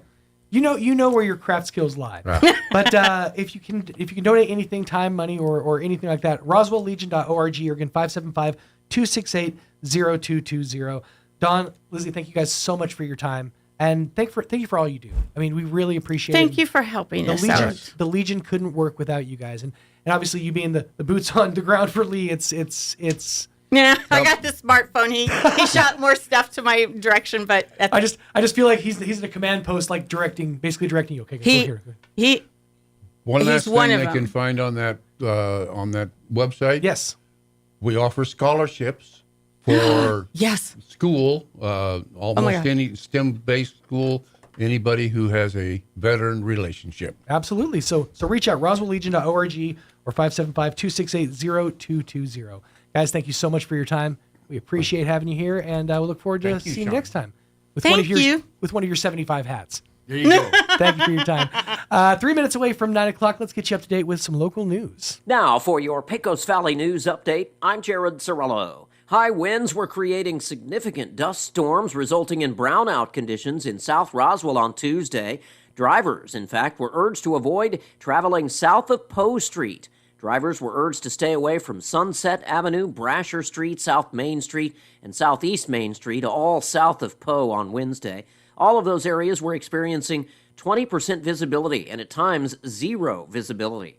The conditions also caused Roswell Transit to halt service in those areas, and the Roswell Relief route between McGaffey Street and Sunset Avenue were also closed. School resource officers were recognized in Artesia. Sergeant Ricardo Huerta and Commander Jeff Letcher were honored last week for National School Resource Officer Appreciation Day. The APD thanking both officers for their hard work and dedication in keeping students and faculty safe. And the New Mexico State Parks Division is announcing changes in its fee schedule and park rules. State parks rely heavily on self-generated revenue through entrance and camping fees, as well as concessions and other related streams of revenue. State parks fees have not actually been updated in decades and have not kept pace with inflation, according to the State Parks Association. The decision is not yet final. Public comments are still being accepted. I'm Jared Cirillo.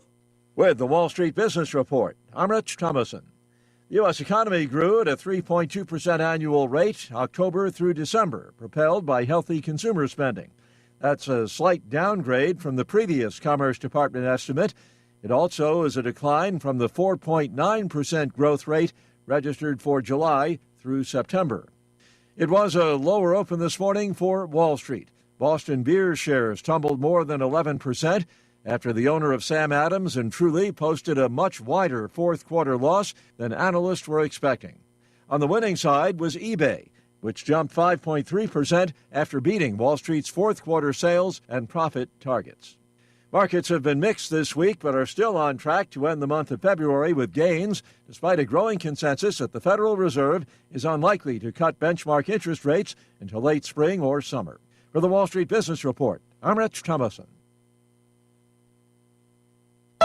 Double Up Days are back at Roswell Honda, and that means double your tax refund up to $2,000 right now. $1,000 get you $2,000, $1,500 get you $3,000, and $2,000, well, that gets you $4,000 towards your next vehicle at Roswell Honda, and that's on every make and model across the lot. Bring in your tax refund and let Roswell Honda double your refund up to $2,000. Now's the time to make your dollars go even further, and it all starts right here. Double Up Days are back at Roswell Honda, 2177 West 2nd. On air and online, this is Roswell's home for talk radio, KEND Roswell. The Senate Armed Services Committee heard testimony today